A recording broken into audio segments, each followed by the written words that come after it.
আসসালামু আলাইকুম। সবাইকে স্বাগতম এবং শুভেচ্ছা আজকের এই ক্লাসে। আশা করি সবাই ভালো আছেন এবং সুস্থ আছেন। আপনাদের দোয়ায় আমিও আলহামদুলিল্লাহ ভালো আছি।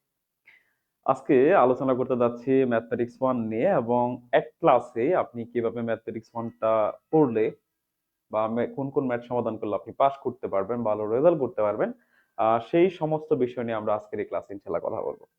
সো খুবই গুরুত্বপূর্ণ একটা ক্লাস হতে চলেছে। আশা করি সকলে এই ক্লাসটা এনজয় করবেন এবং আজকের এই ক্লাসে আমরা অনেক নতুন নতুন ম্যাথ সলভ করব, যে ম্যাথগুলো আমাদের পরীক্ষায় আসার মতো এবং যে ম্যাথগুলো আপনাদের হচ্ছে বেশি পরিমাণে প্রবলেম হইতে পারে, সেই ম্যাথগুলো নিয়ে কিন্তু আমরা আজকের এই ক্লাসে কথা বলবো। ঠিক আছে? তো যেহেতু আমরা প্রথম থেকে ৫ অধ্যায় পর্যন্ত মানে বিন্যাস পর্যন্ত হয়তোবা ম্যাক্সিমাম শিক্ষার্থীর প্রবলেম নাই। তো প্রবলেমটা কোথা থেকে শুরু হয়েছে? বিন্যাসের পর থেকে, সমাবেশ থেকে। ত্রিকোণমিতির কিছু পার্ট আছে, ত্রিকোণমিতির পার্টে অনেকের সমস্যা। তার পরবর্তীতে যায়া যে সরলরেখা এবং বৃত্তের যে অধ্যায়টা আছে, এই অধ্যায়গুলোতে আমাদের প্রবলেমটা বেশি, তাই না? তাহলে আমরা একটু পরবর্তী যে অধ্যায়গুলো আছে বিন্যাস থেকে যদি আলোচনাটা শুরু করি, আমি মনে করি এটি সবচেয়ে বেটার হবে।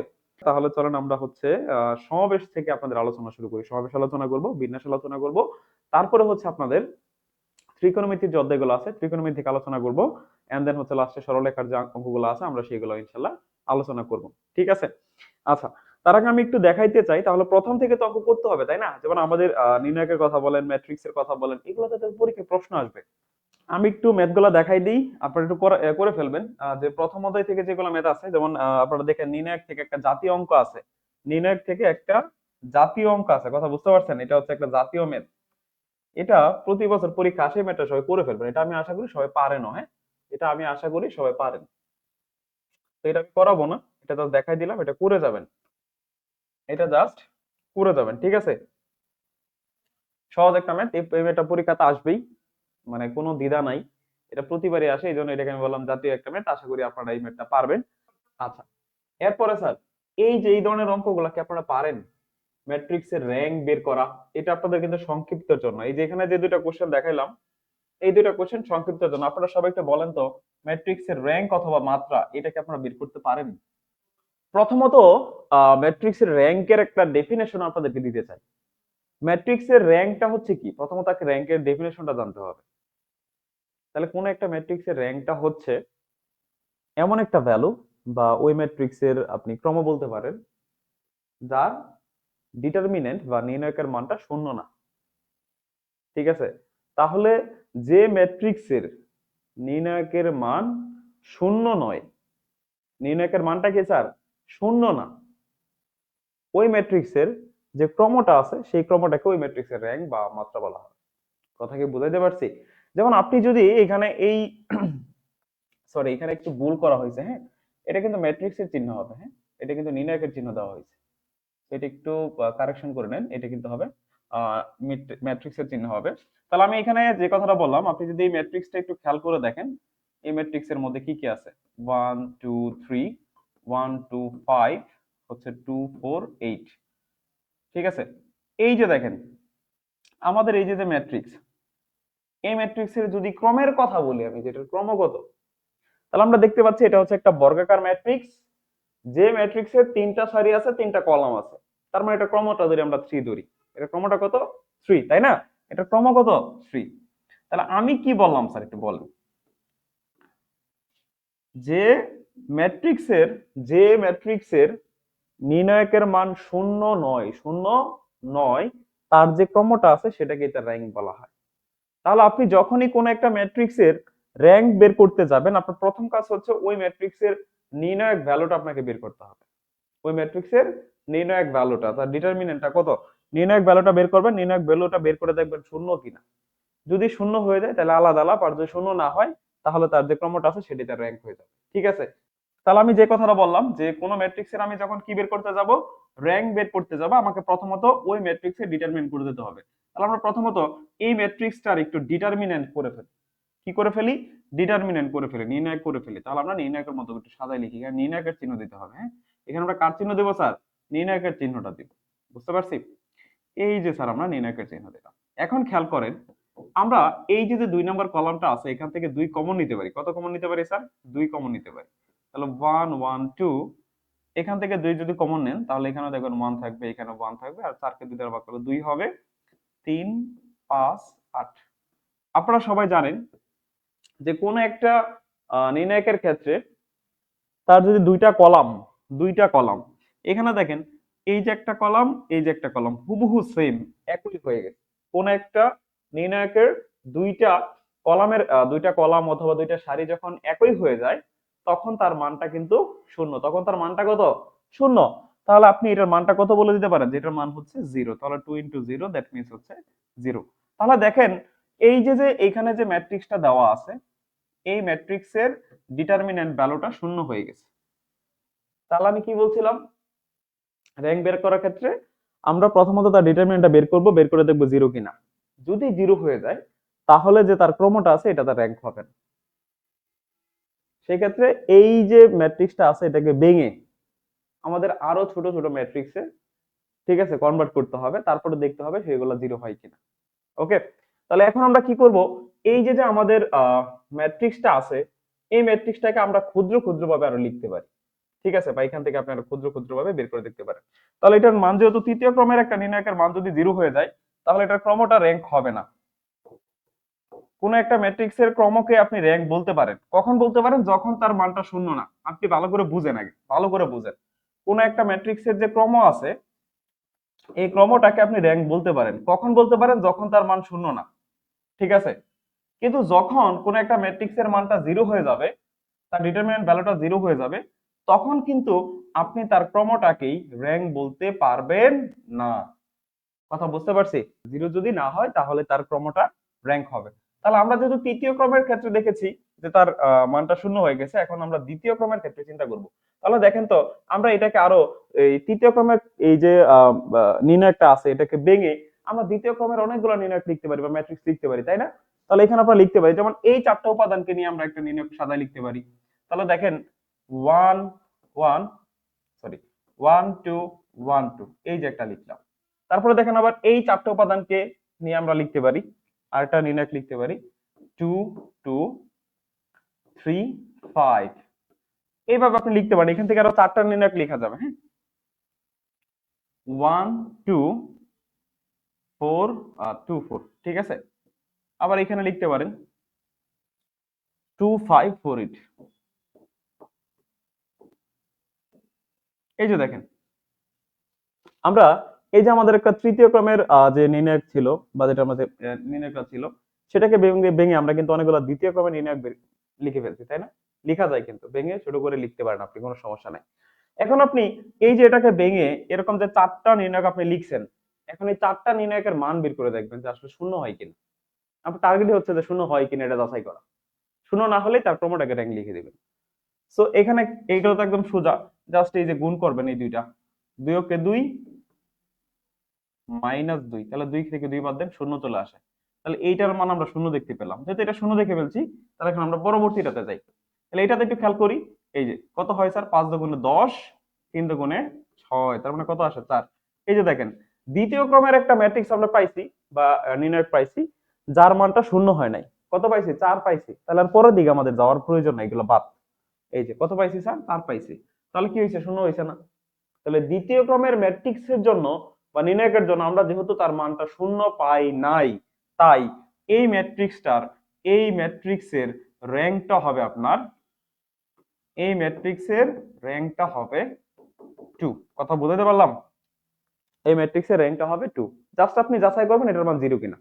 যদি জিরো হয়ে যায় তার ক্রমটা র্যাঙ্ক লিখতে পারবে না। যেমন প্রথমত আমরা কি করছিলাম, এই তৃতীয় ক্রমের যে নির্ণায়কটা ছিল, ম্যাট্রিক্সটা ছিল, সেটাকে আমরা কি করছি, ডিটারমিনেন্ট করছি, করে মানটা জিরো পাইছি।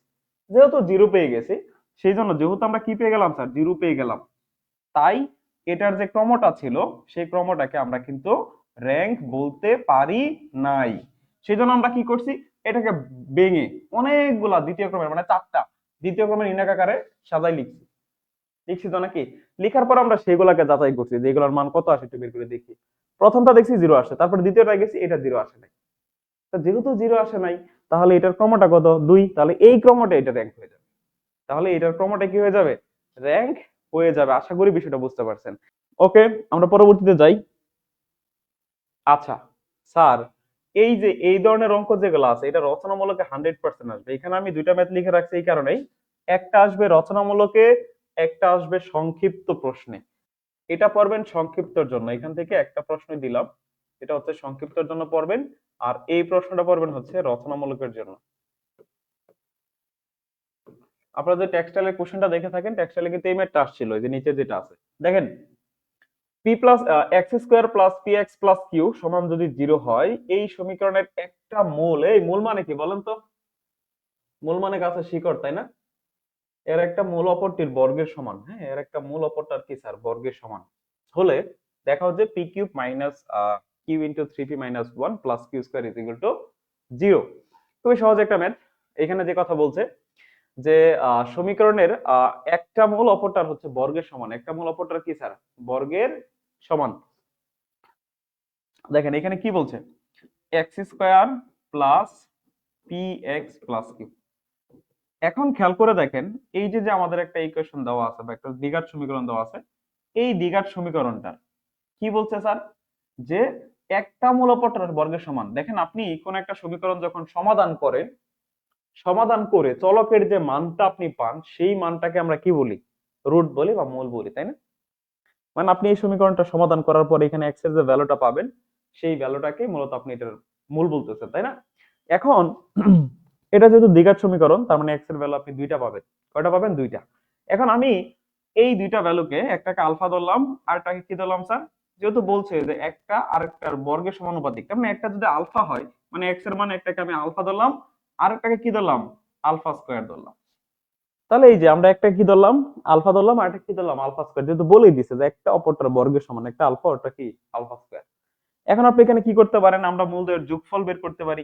এখন দেখেন মূলদ্বয়ের যোগফল বের করার একটা সূত্র আছে, মূলদ্বয়ের যোগফল, যোগফল বের করার, মূলদ্বয়ের যোগফল বের করার সূত্রটা হচ্ছে এরকম, উপরে লিখবেন মাইনাস এক্স এর সহগ, মাইনাস এক্স এর সহগ, আর নিচে লিখবেন এক্স স্কয়ারের সহগ।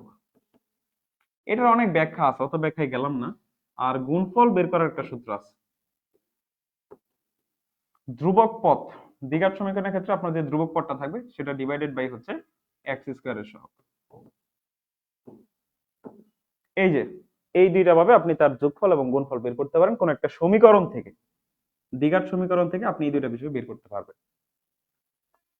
তাহলে এখানে বের করা যায়, তাহলে একটা মূল হচ্ছে আলফা, এটা হচ্ছে আলফা স্কয়ার, তাহলে এই দুইটার যোগফল কি বলছিলাম দেখেন, মাইনাস এক্স এর সহগ, তাহলে এই দিলাম মাইনাস।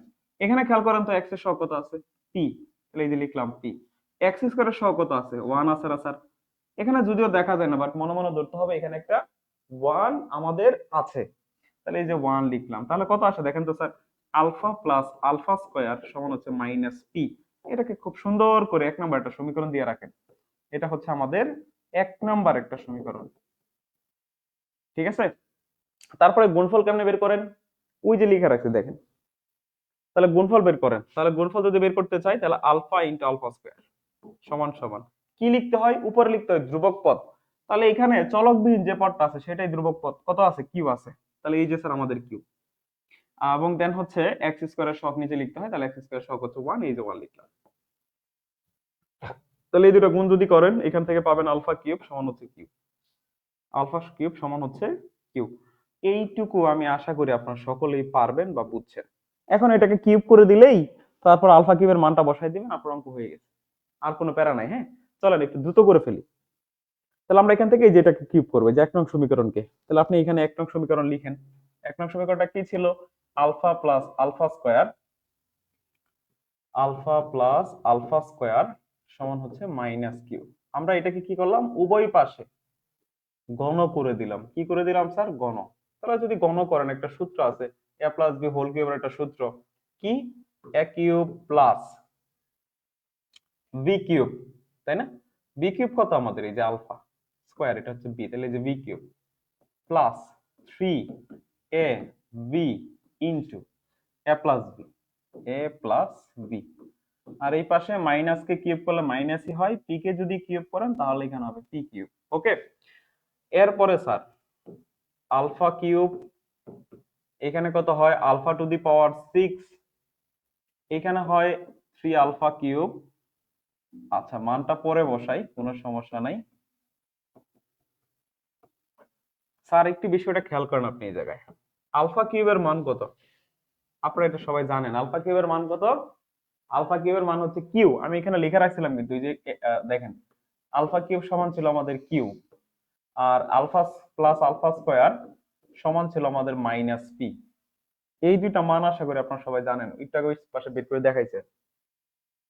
তাহলে আলফা কিউব সমান যদি কিউ হয়ে থাকে, তাহলে দেখেন তো আমি যদি এটাকে উভয় পাশে স্কোয়ার করে দিই, মনে করেন এই পাশে একটা স্কোয়ার করলাম, এই পাশে একটা স্কোয়ার করলাম, তাহলে দেখেন তো আলফা টু দি পাওয়ার 6 সমান কি আসতেছে, কিউ স্কোয়ার আসতেছে না? আসতেছে কিনা? তাহলে আলফা টু দি পাওয়ার 6 সমান আমরা কি লিখতে পারি, কিউ স্কোয়ার লিখতে পারি।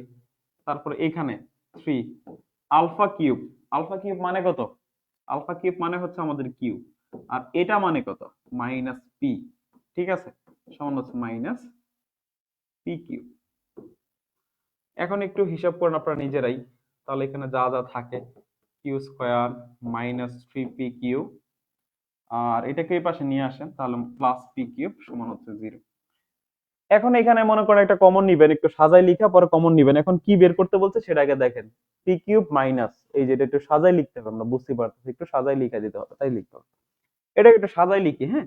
ওই যে দেখেন পি কিউবটা সবার লাস্টে একা ছিল, সেটাকে সবার সামনে নিয়ে আসেন, তারপরে এই যে এটাকে লিখেন, এই যে এটাকে, ঠিক আছে, এই যে এটা লিখবেন, তারপর এটা লিখবেন, minus 3 P Q plus Q square সমান সমান 0।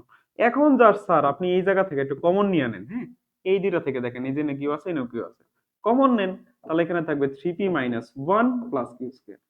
স্যার এই যে এটাই দেখেন আপনার ডাকের মধ্যে দেখাইতে বলছে, এই প্রশ্নটা পরীক্ষায় আসার সম্ভাবনা সবচেয়ে বেশি, এই প্রশ্নটা অবশ্যই পরীক্ষায় আমাদের আসবে। তারপরেরটা স্যার, পরেরটা কি বলছে দেখেন, এখানে একটা সমীকরণ দিয়েছে x square plus P x plus q, সমীকরণের একটি মূলদ্বয়, একটি না, সমীকরণের মূলদ্বয়, হ্যাঁ, আলফা এবং বিটা দেওয়া আছে। সমীকরণের মূলদ্বয় হচ্ছে আলফা এবং বিটা, মানে এই সমীকরণের দুইটা মূল, মানে এক্স এর দুইটা মান, একটা মান হচ্ছে আলফা আর একটা মান হচ্ছে বিটা। যদি হয় তাহলে alpha plus beta whole square এবং alpha minus beta whole square মূল বিশিষ্ট সমীকরণ নির্ণয় করো। আচ্ছা আপনাদেরকে একটা কথা বলি, আপনাকে যে কোনো মূল দেওয়া থাকলে আপনি সমীকরণ বের করতে হবে। যে কোনো মূল যদি আপনাকে দেওয়া থাকে তাহলে আপনারা কিন্তু সমীকরণটা বের করতে পারবেন, ঠিক আছে।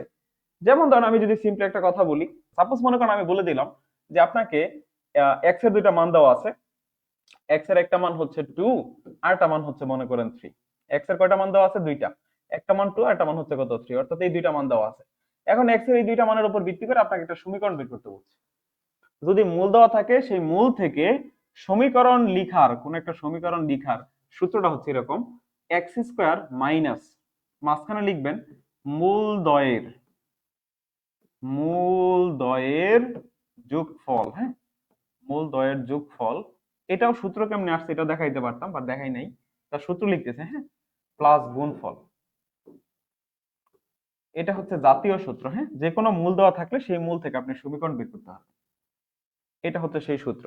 এখন আপনি এই জায়গায় যোগফল লিখেন, দেখেন আমি যদি 2 3 দেওয়া থাকে তাহলে কত সহজ, তাহলে এক্স স্কোয়ার যোগফল যদি লিখি 3 2 5, তার মানে এখানে হবে 5x, আর 3 দুগুণে 6। এই যে স্যার সমীকরণ পেয়ে গেছেন। আপনি আবার একটু উল্টাভাবে যদি কাজ করেন, এটাকে যদি সমাধান করেন, মিডল টার্ম টেল টার্ম করেন, তাহলে এক্স এর এই দুইটা মান পাবেন।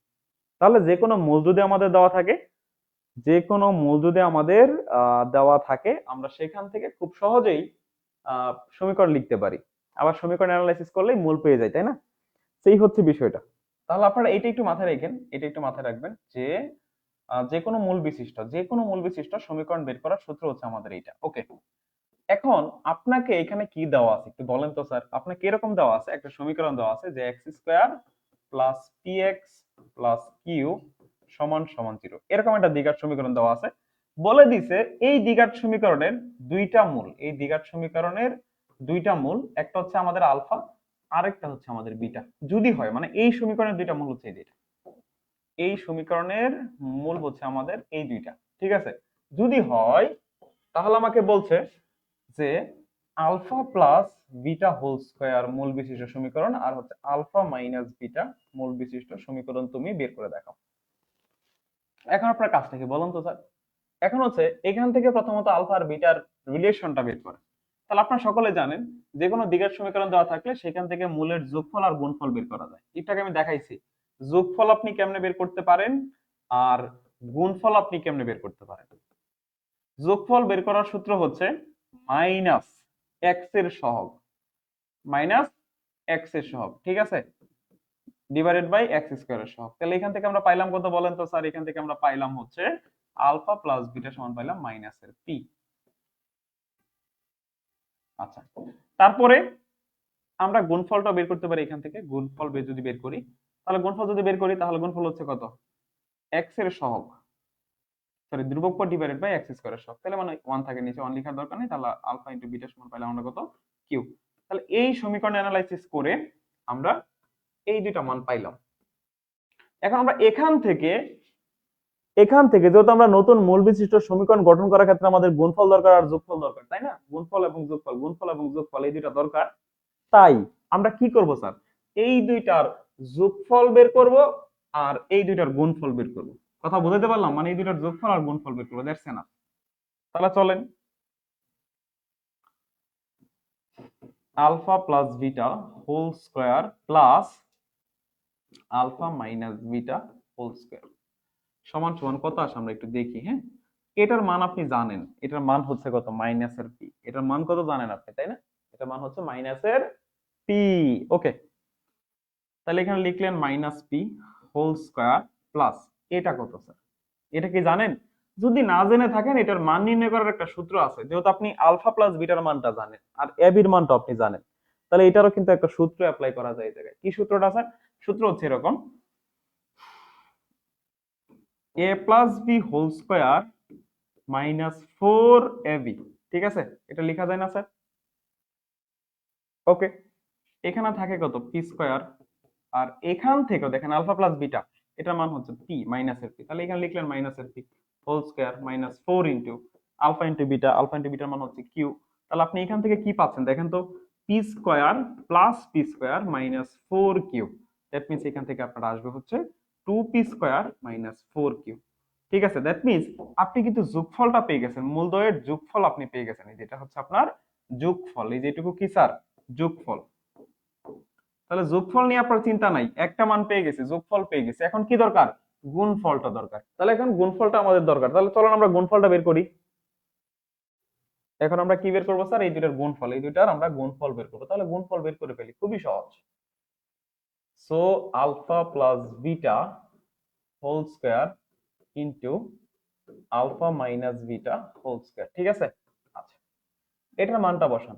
এটার মান জানি আমরা কত? মাইনাসের পি পাইছি এখান থেকে। তাহলে এই যে minus p whole square into এটার, এটার কি করবেন স্যার বলেন তো? মান নির্ণয়ের যে সমীকরণটা আছে সেটা লিখবেন, অর্থাৎ এই সূত্রটা লিখে দিবেন এই জায়গায়।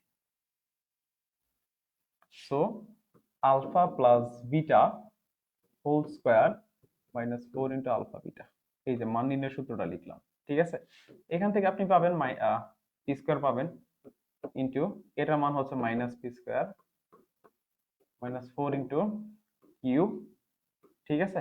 আচ্ছা, তাহলে এখানে কি পাবেন আপনি স্যার বলেন তো? পি স্কয়ার, এটাকে করলে হবে P square minus 4 q. That means গুণ যদি করেন তাহলে পি স্কয়ার আর পি স্কয়ার মিলে হবে p to the power 4 minus 4 p square q. Sir দেখেন আপনি কিন্তু গুণফলও পেয়ে গেছেন, এই যে আপনার গুণফল, এই যে আপনার গুণফল, ঠিক আছে? এই যে আপনার গুণফল আপনি পেয়ে গেলেন। আপনি কি পেয়ে গেলেন স্যার? গুণফলটাও পেয়ে গেছেন। যোগফল আর গুণফল দুইটাই পাইছি না? এখন আপনি ওই যে উপরে যেটা লেখা ছিল স্যার, উপরে যেটা লেখা ছিল এই যে এই জায়গায়, এখানে বসাই দেন, এই যে জায়গার মধ্যে বসাই দেন, তাহলে আপনার অঙ্কটা হয়ে যাবে। এখানে বসাই দেন, দেখো তাহলে হয়ে গেছে। এক্স স্কয়ার মাইনাস, এই যে কত স্যার? যোগফল, যোগফলটা কত? এই যে এটা 2p স্কয়ার মাইনাস 4q, এই যে 4q ইনটু x প্লাস, তারপরে কি স্যার? গুণফল, গুণফলটা কত? এই যে এটা p to the power 4 minus 4p square q সমান সমান 0। এই যে স্যার আপনার আনসার হয়ে গেছে, এটাই আনসার। এরপরও যদি কোনো শিক্ষার্থী বলেন যে স্যার আমার দ্বিঘাত সমীকরণের মান বের করতে সমস্যা, ঠিক আছে, মান বের করতে সমস্যা, তাহলে কিন্তু তাকে কলা গাছের নিচে বা কচু গাছের নিচে ফাঁস দিতে হবে। হ্যাঁ, আচ্ছা, এই ম্যাথটা একটু ঘুরাইয়া ফিরে অন্যভাবে দিতে পারে। কিরকম ভাবে দিতে পারে আমি একটু বলে দিই, দেখেন স্যার, একটু ঘুরাই ফিরেও দিতে পারে। সাপোজ এখানে যে আমরা দ্বিঘাত সমীকরণটা দিছি না স্যার, তো আপনাকে দ্বিঘাত সমীকরণ এরকম না দিয়ে এরকম দিতে পারে। X square plus b x plus c সমান 0। ঠিক আছে, এরকম দিতে পারে, অথবা এরকম দিতে পারে 4x square minus 6x square plus 1 সমান 0। এরকম যে কোনো একটা সংখ্যা দিয়ে দিতে পারে। হ্যাঁ, সংখ্যা দিয়ে এরকম একটা দ্বিঘাত সমীকরণ দিবে, সেখান থেকে আপনাকে বলবে যে এটার মূল দুইটা, একটা হচ্ছে আলফা, একটা হচ্ছে বিটা। যদি হয়ে থাকে তাহলে সেখান থেকে আপনি আলফা প্লাস 1 বাই আলফা অথবা এবং বিটা প্লাস 1 বাই বিটা মূল বিশিষ্ট সমীকরণ বের করো, অথবা আপনাকে বলতে পারে আলফা প্লাস 1 বাই বিটা আবার বিটা প্লাস 1 বাই আলফা, হ্যাঁ, মূল বিশিষ্ট সমীকরণ বের করো। তাহলে যেভাবে আসুক আমি আশা করি আপনারা সবাই পারবেন, যেভাবে আসুক আশা করি আপনারা সবাই পারবেন। অঙ্কের থিমটা বুঝবেন, এখান থেকে আলফা আর বিটার যোগফল আর গুণফল পাবেন এই মূল থেকে, তারপর সেটার উপর ভিত্তি করে আপনি এই দুটার যোগফল আর গুণফল বের করে ওই সূত্রের মধ্যে বসাই দিবেন, দেখছেন, আর কিচ্ছু লাগবে না আপনার, আর কিচ্ছুই লাগবে না। ঠিক আছে, তাহলে আমরা পরবর্তী অধ্যায়ে চলে যাই, চলেন আমরা পরবর্তী অধ্যায়ে চলে যাই। ওকে, স্যার এটা হচ্ছে একটা জাতীয় ম্যাথ, জটিল সংখ্যা থেকে আপনাদের হয় এই ম্যাথটা আসবে সংক্ষিপ্ততে, না হলে বর্গমূল বের করার একটা অঙ্ক আসবে, বর্গমূল বের করা, এরকম একটা মাত্রা আসবে। যেমন ধরেন এরকম আসতে পারে 7 + 24i, এটা বর্গমূল বের করতে বলতে পারে। তো এরকম যে কোনো একটা ম্যাথ আর কি পরীক্ষা আপনাদের আসবে, অসংখ্য ম্যাথ আছে, এটা দেখে রাখেন। এই দুটো সংক্ষিপ্তের জন্য, হ্যাঁ, সংক্ষিপ্ত প্রশ্নের মধ্যে আপনাদের এইগুলা পরীক্ষা আসবে। আপনারা যে কাজ করবেন দেখেন স্যার, এই যে এখানে কি দেখাইতে বলছে যে এইটুক সমান হচ্ছে আমাদের 6pq, এইটুক সমান কি স্যার আমাদের 6pq। আমরা কি লেখা আছে, এই যে এক্স স্কয়ার না, তাহলে এক্স স্কয়ারের মান কত, p প্লাস কিউ, লিখেন এই জায়গায়। তাহলে আপনাদের হচ্ছে এটা দেখাইতে বলছে X square plus Y square plus Z square, X এর জায়গায় এক্স এর মানটা কত, p প্লাস কিউ নাকি, হোল স্কয়ার, তারপর হচ্ছে P omega plus Q whole square,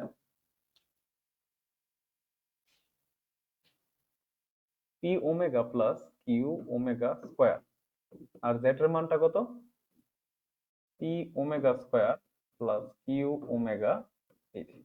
সবার মান বসাইছি, এক্স ওয়াই জেড। একটা সূত্র পড়ে A plus B whole square, A plus B whole square, সূত্র কি, A square plus 2ab plus B square. এখানে কত, A plus B whole square সূত্র ফেললে হবে A square plus 2ab plus B square, মানে হবে Q square omega to the power 4, আর এখানে হবে P square omega to the power 4 plus 2পি Q omega cube plus Q square omega square. ঠিক আছে, সূত্র ফেললে এরকম হয়। এখন একটা লাইন একটু সাজাই লিখবেন, হ্যাঁ, একটা লাইন একটু সাজাই লিখবেন।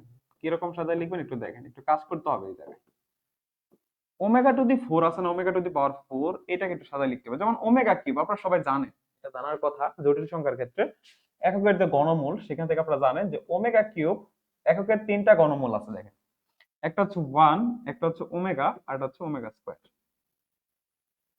তো এই ওমেগার সাথে ওমেগা কিউব যদি গুণ করেন তাহলে প্রথম পাবেন, মানে এই যে জটিল ঘনমূল দুইটা আছে, এই জটিল ঘনমূল দুইটা গুণ করলে আপনি কত পাবেন, 1 পাবেন। তাহলে ওমেগা আর ওমেগা স্কয়ার গুণ করলে হয় ওমেগা কিউব, তাহলে এটা সমান কত, 1, তাই তো। আচ্ছা, আরেকটা হচ্ছে এই তিনটাই যদি এককের যে 3টা ঘনমূল আছে, এই 3টা ঘনমূলকে যোগ করলে তাদের যোগফল হচ্ছে 0। 1 plus omega square is equal to 0। ঠিক আছে, 1 প্লাস ওমেগা স্কয়ার সমান কত, 0। ঠিক আছে, আচ্ছা, এখন দেখেন ওমেগা কিউব সমান যদি আমাদের 1 হয়, তাহলে বলেন তো ওমেগা টু দি পাওয়ার 4 সমান লেখা যায় না ওমেগা কিউব ইনটু ওমেগা। এখন এটার মান যদি 1 হয় তাহলে 1 ইনটু ওমেগা, তাহলে 1 এর সাথে ওমেগা যদি গুণ করেন তাহলে আলটিমেটলি আপনি কি পাবেন, ওমেগা পাবেন। তার মানে ওমেগা টু দি পাওয়ার 4 এটার জায়গায় আমরা ওমেগা লিখতে পারি।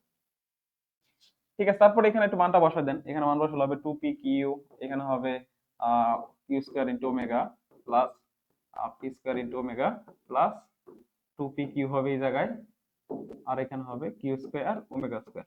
তারপর একটু সাজাই লিখা, আর কি, আর কোনো ফেক না। এই দেখেন কয়টা পি কিউ আছে, 2 4 6, 2টা 4টা 6টা, তাই না, 6 পি কিউ, এই যে আপনার আনসার পেয়ে গেছেন। আর বাকি যেগুলো আছে যে পি স্কয়ার, তারপরে পি স্কয়ার ওমেগা স্কয়ার, তারপর আরেকটা আছে দেখেন পি স্কোয়ার ওমেগা, এই তিনটার একসাথে লিখলেন। আবার হচ্ছে q square plus Q omega square plus Q omega, এদেরকে একসাথে লিখলেন। এখন এখান থেকে জাস্ট পি কমন নেন, পি স্কোয়ার কমন নেন, তাহলে এখানে থাকবে one plus omega plus omega থাকবে। আর এখানে থাকবে হচ্ছে আপনার কিউ স্কোয়ারটা যদি কমন নেন তাহলে থাকবে one plus omega square plus omega. তাহলে এখন খেয়াল করেন এটার মান কত, এটার মান হচ্ছে শূন্য, এটার মান কত শূন্য, তাহলে আলটিমেটলি থাকে কত সিক্স পি কিউ। এই তো sir ultimately six p q আপনার থাকবে। আচ্ছা আশা করি এটা পারার কথা। এটা জাস্ট এখানে এই যে কিউব করে দিবেন, হ্যাঁ এই যে এখানে কিউব করবেন, এই যে জায়গায় এইখানে একটা কিউব করবেন। এখানে কিউব করলে হবে এক্স প্লাস আই ওয়াই, আর এখানে হবে ওই যে সূত্রটা আছে না আপনার এ প্লাস বি হোল কিউব, তার মানে এই পাশে তো কিউবের সূত্রটা পড়বে। তাহলে এই যে দেখেন সূত্রটা কি বলতেছে, A cube plus three A square B plus three A B square plus B cube, মানে হবে কত কিউ কিউব আই কিউব। তারপরে আপনি এখান থেকে হচ্ছে একটা ইকুয়েশন পাবেন, এক সমান একটা ইকুয়েশন পাবেন এখানে, ঠিক আছে? মানে এখানে যদি ক্যালকুলেশন গুলো করেন, যেমন আই স্কয়ারের মান হচ্ছে -1, আই স্কয়ারের মান বসাই দিলে এখানে হবে আপনার p cube minus three P q square, ঠিক আছে? আর জটিল সংখ্যাগুলোকে একসাথে লিখেন, জটিল সংখ্যাকে একসাথে আপনি লিখেন, তার মানে এখানে হবে plus three P square Q into I, আর এখানে এই যে আই কিউব সমান কত মাইনাস আই, তার মানে এখানে হবে minus Q cube into I. Okay, তার মানে এই দুটো একসাথে লিখলেন। এখন আপনারা জটিল সংখ্যার একটা ধর্ম জানেন, জটিল সংখ্যার কি জানেন একটা স্যার ধর্ম, ধর্মটা কি বাস্তব বাস্তব সমান বাস্তব বাস্তব সমান অবাস্তব অবাস্তব সমান। তাহলে এখান থেকে লেখা যায় এক সমান P cube minus three P Q square, আর আরেকটা লেখা যাবে যদি এই দুটো সমান লিখেন তাহলে এখান থেকে লেখা যাবে আই ওয়াই সমান হচ্ছে আমাদের three p square q i minus Q cube into i, ঠিক আছে? তারপর এখান থেকে আই কমন নিয়ে বাদ দিয়ে দিবেন, পরে এক্স আর ওয়াই এর মান তো পাবেন, সেখান থেকে পরবর্তীতে এটা প্রমাণ করা যায়, ঠিক আছে? ওকে, এই যে স্যার আপনাদের বিন্যাসে চলে আসছি, যাদের বিন্যাসে সমস্যা আছে, দেখেন যাদের বিন্যাসে সমস্যা আছে, বিন্যাসের এই সংখ্যা গঠন করা কিংবা হচ্ছে একত্রে রেখে পাশাপাশি রেখে সাজানো যায় এরকমের যে ম্যাথ গুলো আছে, এই দুইটা থেকে একটা ম্যাথ বিন্যাসের আপনি পাবেনই 100% গ্যারান্টি। এই দুইটা থেকে যে কোনো একটা প্রশ্ন আপনার পরীক্ষায় 100% থাকবে বিন্যাস থেকে।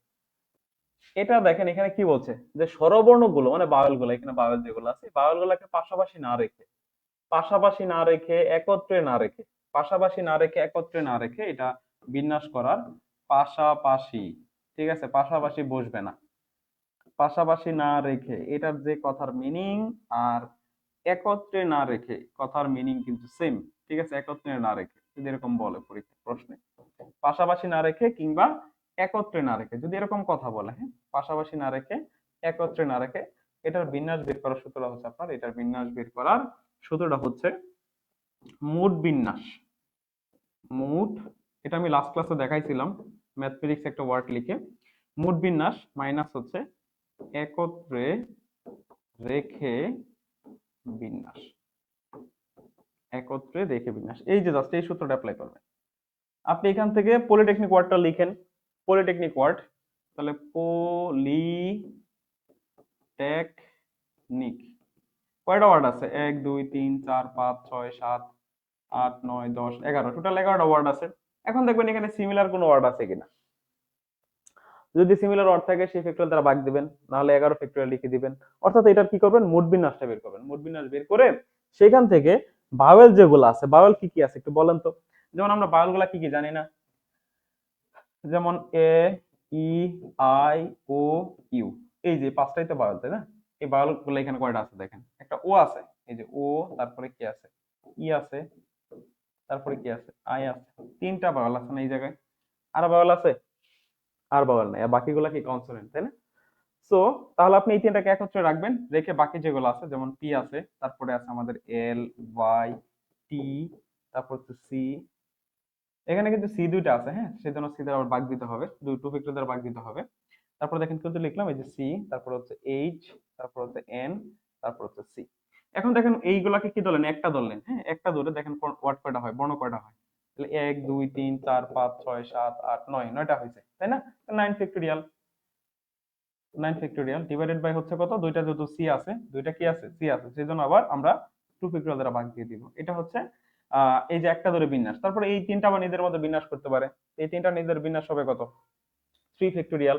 তাহলে এটার সাথে যদি আমরা 3 ফ্যাক্টোরিয়াল গুণ দেই, তাহলে আমরা কি পেয়ে গেলাম, এই যে একত্র রেখে বিন্যাস পাইলাম।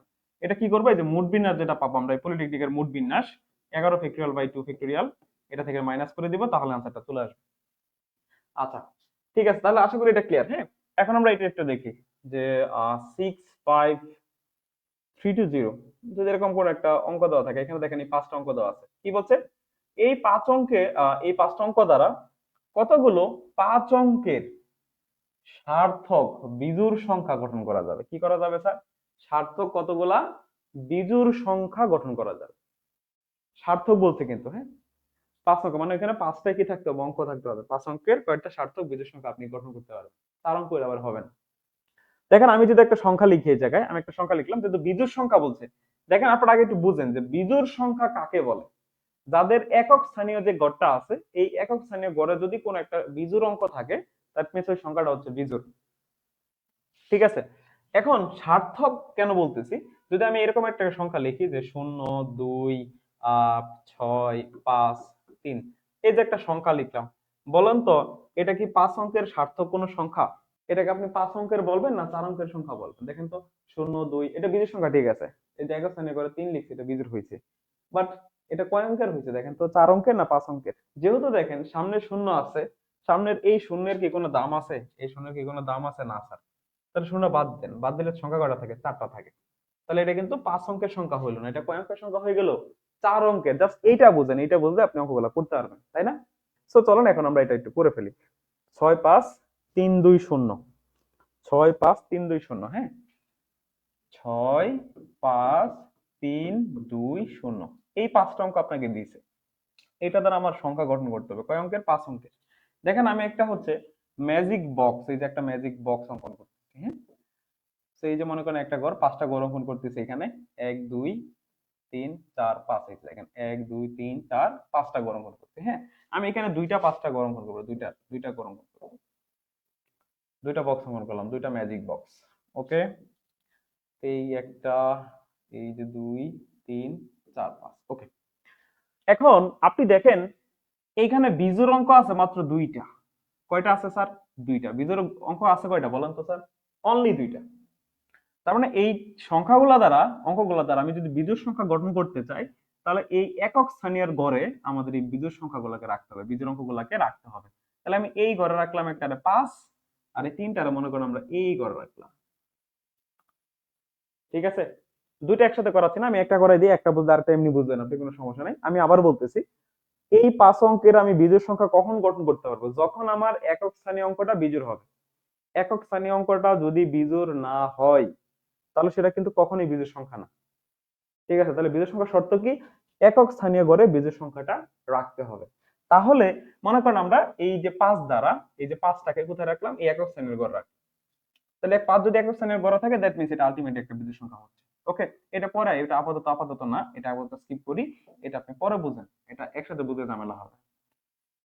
এখন দেখেন, তাহলে আমি করে রাখলাম কত, 5। তাহলে 5টা কিন্তু এখানে রাইখা দিই, তাহলে 5 কি হয়ে গেছে, ক্রস হয়ে গেছে। বাকি থাকে, বাকি কয়টা সংখ্যা থাকে দেখেন তো, 5 তো আমি এখানে বসাই দিছি, তাহলে সংখ্যা থাকতেছে কয়টা, 6 3 2 0, এই যে 4টা অঙ্ক থাকতেছে এখানে, কয়টা থাকতেছে বলেন তো, এই 4টা থাকতেছে। এখন 4টার মধ্যে তার মানে এই গড়টা আমি কয়টা ভাবে ফিল আপ করতে পারি বলেন তো, কয়টা সংখ্যা দ্বারা 4টা দ্বারা ফিল আপ করতে পারি বলেন? 4টা দ্বারা কি ফিল আপ করা সম্ভব এখানে? সম্ভব না। কেন? কারণ সামনে তো জিরো বসতে পারবে না। আপনারা একটু আগে বলছেন কিন্তু যে সামনে জিরো বসছে, সেটা 5 অঙ্কের থাকবে না, 4 অঙ্কের হয়ে যাবে। একটু আগে বলছেন না? তাহলে কিন্তু সামনে আমি কত বসাইতে পারবো না, জিরো বসাইতে পারবো না, মানে এই ঘরে আমি এই জিরোটা বসাইতে পারবো না। তাহলে যদি জিরো না বসতে পারে, থাকে কয়টা, 3টা ঘর থাকে, মানে 3টা অঙ্ক থাকে। তাহলে আপনি এই 3টা অঙ্ক দ্বারা এই ঘরটা ফিল আপ করতে পারেন। তাহলে এই ঘরটা ফিল আপ করা যায় কয়টা সংখ্যা দ্বারা, এই 3টা সংখ্যা দ্বারা। এই 3টা সংখ্যা দ্বারা আপনি কিন্তু ফিল আপ করতে পারেন। মানে এখানে চাইলে আপনি 6 বসাতে পারেন, 3 বসাতে পারেন, 2 বসাতে পারেন, পারেন না? ওকে, তাহলে মনে করেন আমি এইখানে যে কোনো একটা বসাইছি, ধরুন আমি এই 6টাই প্রথমত বসাই দিলাম। তাহলে কি করলাম, আমি 6টাই প্রথমত এখানে বসাই দিলাম। 6 কি করলাম স্যার, এখানে বসাই দিলাম। ওকে, এই যে 6 বসাইছি। তাহলে 6 যদি এখানে বসাই দিই তাহলে 6 কাইট, বাকি থাকে কয়টা সংখ্যা? তিনটা। বাকি কয়টা সংখ্যা থাকে স্যার এখন বলেন তো? তিনটা। কি কি থাকে? 3 2 0, 3 2 0 থাকে, তাই না? তার মানে এই যে পরে এখানে জিরো বসালে কি কোনো ঝামেলা আছে? নাই। তার মানে এই যে গড়টা আমি এই তিনটা সংখ্যা দ্বারা ফিল আপ করতে পারি। তার মানে পরের গড়টা হচ্ছে আমি এই তিনটা সংখ্যা দ্বারাই ফিল আপ করতে পারি। 3 2 0 এই তিনটা সংখ্যা দ্বারা কি করতে পারি স্যার? ফিল আপ করতে পারি। এখন মনে করেন এই তিনটার যে কোনো আপনি একটা বসাবেন এই করে নাকি? তাহলে মনে করেন সাপোজ আপনি কি বসাইছেন? জিরোটাই বসাই দিচ্ছেন এই জায়গায়। কি বসাই দিচ্ছেন? জিরো। তাহলে জিরো যদি বসাই দেন তাহলে আপনার বাকি থাকে কয়টা সংখ্যা স্যার? দুইটা, 3 2 নাকি? তাহলে এই গড়টা আপনি এই দুইটা সংখ্যা দ্বারা ফিল আপ করতে পারবেন। কয়টা সংখ্যা? দুইটা। মানে দুইটা উপায় ফিল আপ করতে পারবেন। তারপরে তাহলে এখানে মনে করেন আমরা এই 3ই বসাই দিয়েছি। কত বসাই দিয়েছি? 3। তাহলে 3 যদি আপনি এই করে বসাই দেন তাহলে থাকবে কত? 2। তার মানে আপনি দেখেন এখন আপনার কাছে সংখ্যা কয়টা আছে? মাত্র একটা সংখ্যা আছে। তাহলে আপনি এই গড়টা এই একটা সংখ্যা দ্বারা ফিল আপ করতে পারেন। এখন এই সবগুলা গুণ করে দেন। সবগুলা কি করেন? গুণ করেন। কত হয়েছে বলেন তো? 3 3 9, 9 দুগুণে 18। তাহলে এখানে যে একটা বিজোড় সংখ্যা ছিল 5, সেই 5 দ্বারা আমি বিজোড় সংখ্যা কয়টা পাই? 18টা। মানে আপনি 18টা 5 অঙ্কের সংখ্যা গঠন করতে পারেন। তাহলে 5 দ্বারা সংখ্যা যদি 18টা আসে, সেম ভাবে আমরা আরেকটা বক্স অঙ্কন করে ওই যে আরেকটা যে বক্স অঙ্কন করছিলাম সেখানে আমাদের আরেকটা বিজোড় সংখ্যা ছিল কত? 3। সেই 3টারে বসায়া সেম ভাবে আমরা এখানেও কয়টা সংখ্যা পাই বলেন তো স্যার? 18 পেয়ে যাই। এই যে কত পেয়ে যাবো স্যার? 18টা পেয়ে যাবো। তাহলে টোটাল কত হইলো? 5 দ্বারা পাইলাম 18, 3 দ্বারা পাইলাম 18। তাহলে মোট 5 অঙ্কের সার্থক সংখ্যা। মোট 5 অঙ্কের সার্থক সংখ্যা, 5 অঙ্কের সার্থক সংখ্যা। সার্থক সংখ্যা 18 যোগ 18 মানে হচ্ছে 36। এটা একদম সোজা। কোন করে কয়টা করে সংখ্যা বসানো যায়? কোন করে কয়টা করে সংখ্যা বসানো যায়? বাট এখানে যদি জিরো না থাকতো তাহলে কিন্তু আনসার আরেকটা আসতো। যদি জোড় সংখ্যার কথা বলতো তাহলে আপনারা একক স্থানে করে জোড় বসাই দেন। যেহেতু বিজোড় বলতে সেই জন্য একক স্থানে করে বিজোড় বসাইছেন। ঠিক না? কন্ডিশন অনুযায়ী যাবেন আপনি। ম্যাথের ডাকি আপনাকে ম্যাথের গন্তব্যে নিয়ে যাবে। ম্যাথের যে ডাকটা দেওয়া আছে ডাকি আপনাকে কোথায় নিয়ে যাবে? গন্তব্যে নিয়ে যাবে। ওকে। এরপরে এটা 100% আসবে সমাবেশ থেকে। কোনো মিস নাই, কোনো মিস নাই। ঠিক আছে? কোনো মিস নাই। 100% আসবে। রচনামূলকে আপনি এই প্রশ্নটা পাবেনই। রচনামূলকে এটা পাবেন। এটা সমাবেশ থেকে যদি কোনো ম্যাথ আসে হয়তো এটা আসবে, নয়তোবা আরেকটা ম্যাথ করাইছিলাম দেখেন মনে আছে কিনা, যে NCR প্লাস NCR মাইনাস 1 সমান হচ্ছে N প্লাস 1 CR। এই প্রমাণটা, হ্যাঁ, এই দুটো অঙ্কের যে কোনো একটা অঙ্ক আপনি আপনার পরীক্ষায় পাবেন। হ্যাঁ, এই দুটো অঙ্কের যে কোনো একটা, হয়তো এই ধরনের অঙ্ক দিবে আপনাকে, নয়তো এই অঙ্কটা দিবে সমাবেশ থেকে যদি কোনো অঙ্ক আসে। আপনি এই অঙ্কগুলোর ক্ষেত্রে মিনিমাম যে পার্টগুলো আছে মিনিমাম পার্টগুলো একটু খেয়াল করেন। দেখেন এখানে 14 জন খেলোয়াড় আছে। হ্যাঁ, 14 জন খেলোয়াড় আছে। মোট খেলোয়াড় কয়জন? 14 জন। 14 জন খেলোয়াড়ের মধ্যে বল করতে পারে, দ্যাট মিন্স বোলার আছে 5 জন, উইকেট রক্ষক আছে 2 জন। ঠিক আছে? মানে অন্যান্য প্লেয়ার বাকি 7 জন হচ্ছে অন্যান্য প্লেয়ার। তো এখানে কি বলছে? আপনি 11 জনের একটা টিম গঠন করবেন, মানে 11 জন খেলোয়াড় নিয়ে আপনি খেলতে যাবেন। সেক্ষেত্রে কি লাগবে?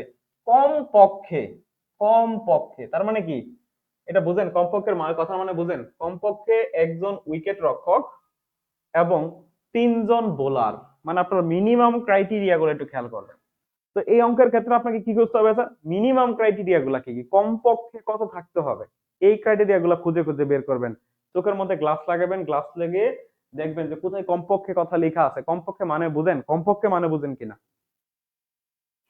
কমপক্ষে মানে কি? মিনিমাম এটা থাকতেই হবে। মিনিমাম, মিনিমাম এটা আপনার থাকতেই হবে। ঠিক আছে? কথা বুঝতে পারছেন? মিনিমাম থাকবেই, এটা থাকতেই হবে। মানে কমপক্ষে কি একজন থাকতে হবে, বেশি থাকতে পারে কোনো সমস্যা নেই, কিন্তু সর্বনিম্ন আপনাকে একজন রাখতেই হবে।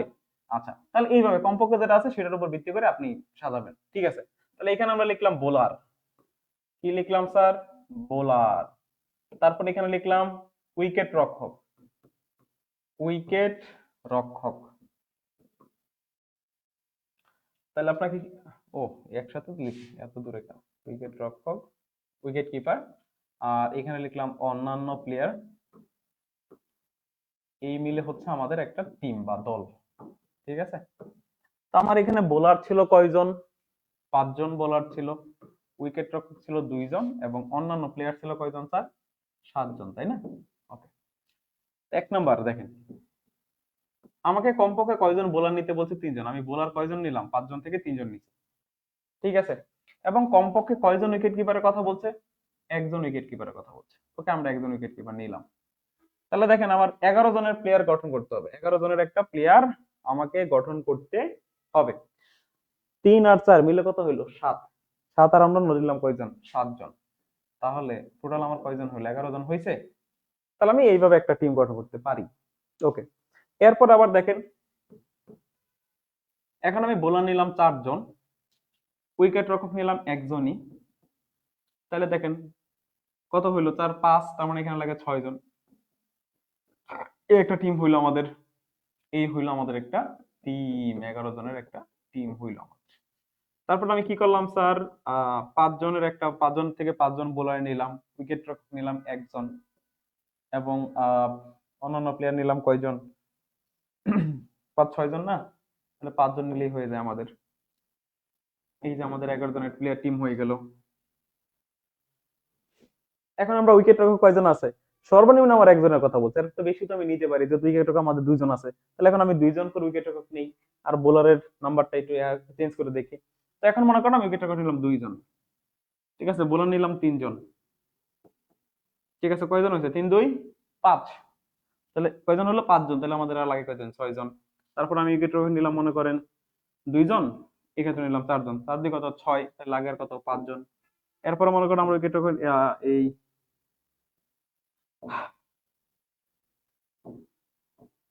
আমরা নিলাম হচ্ছে 5 জন, এখানে নিলাম কয়জন? 2 জন। 5 2 7, 7 4 11। এই যে দেখেন স্যার, এইভাবে একটু সাজায় লিখবেন আপনারা। যতগুলা ওয়ে থাকে আপনার, ওয়েগুলা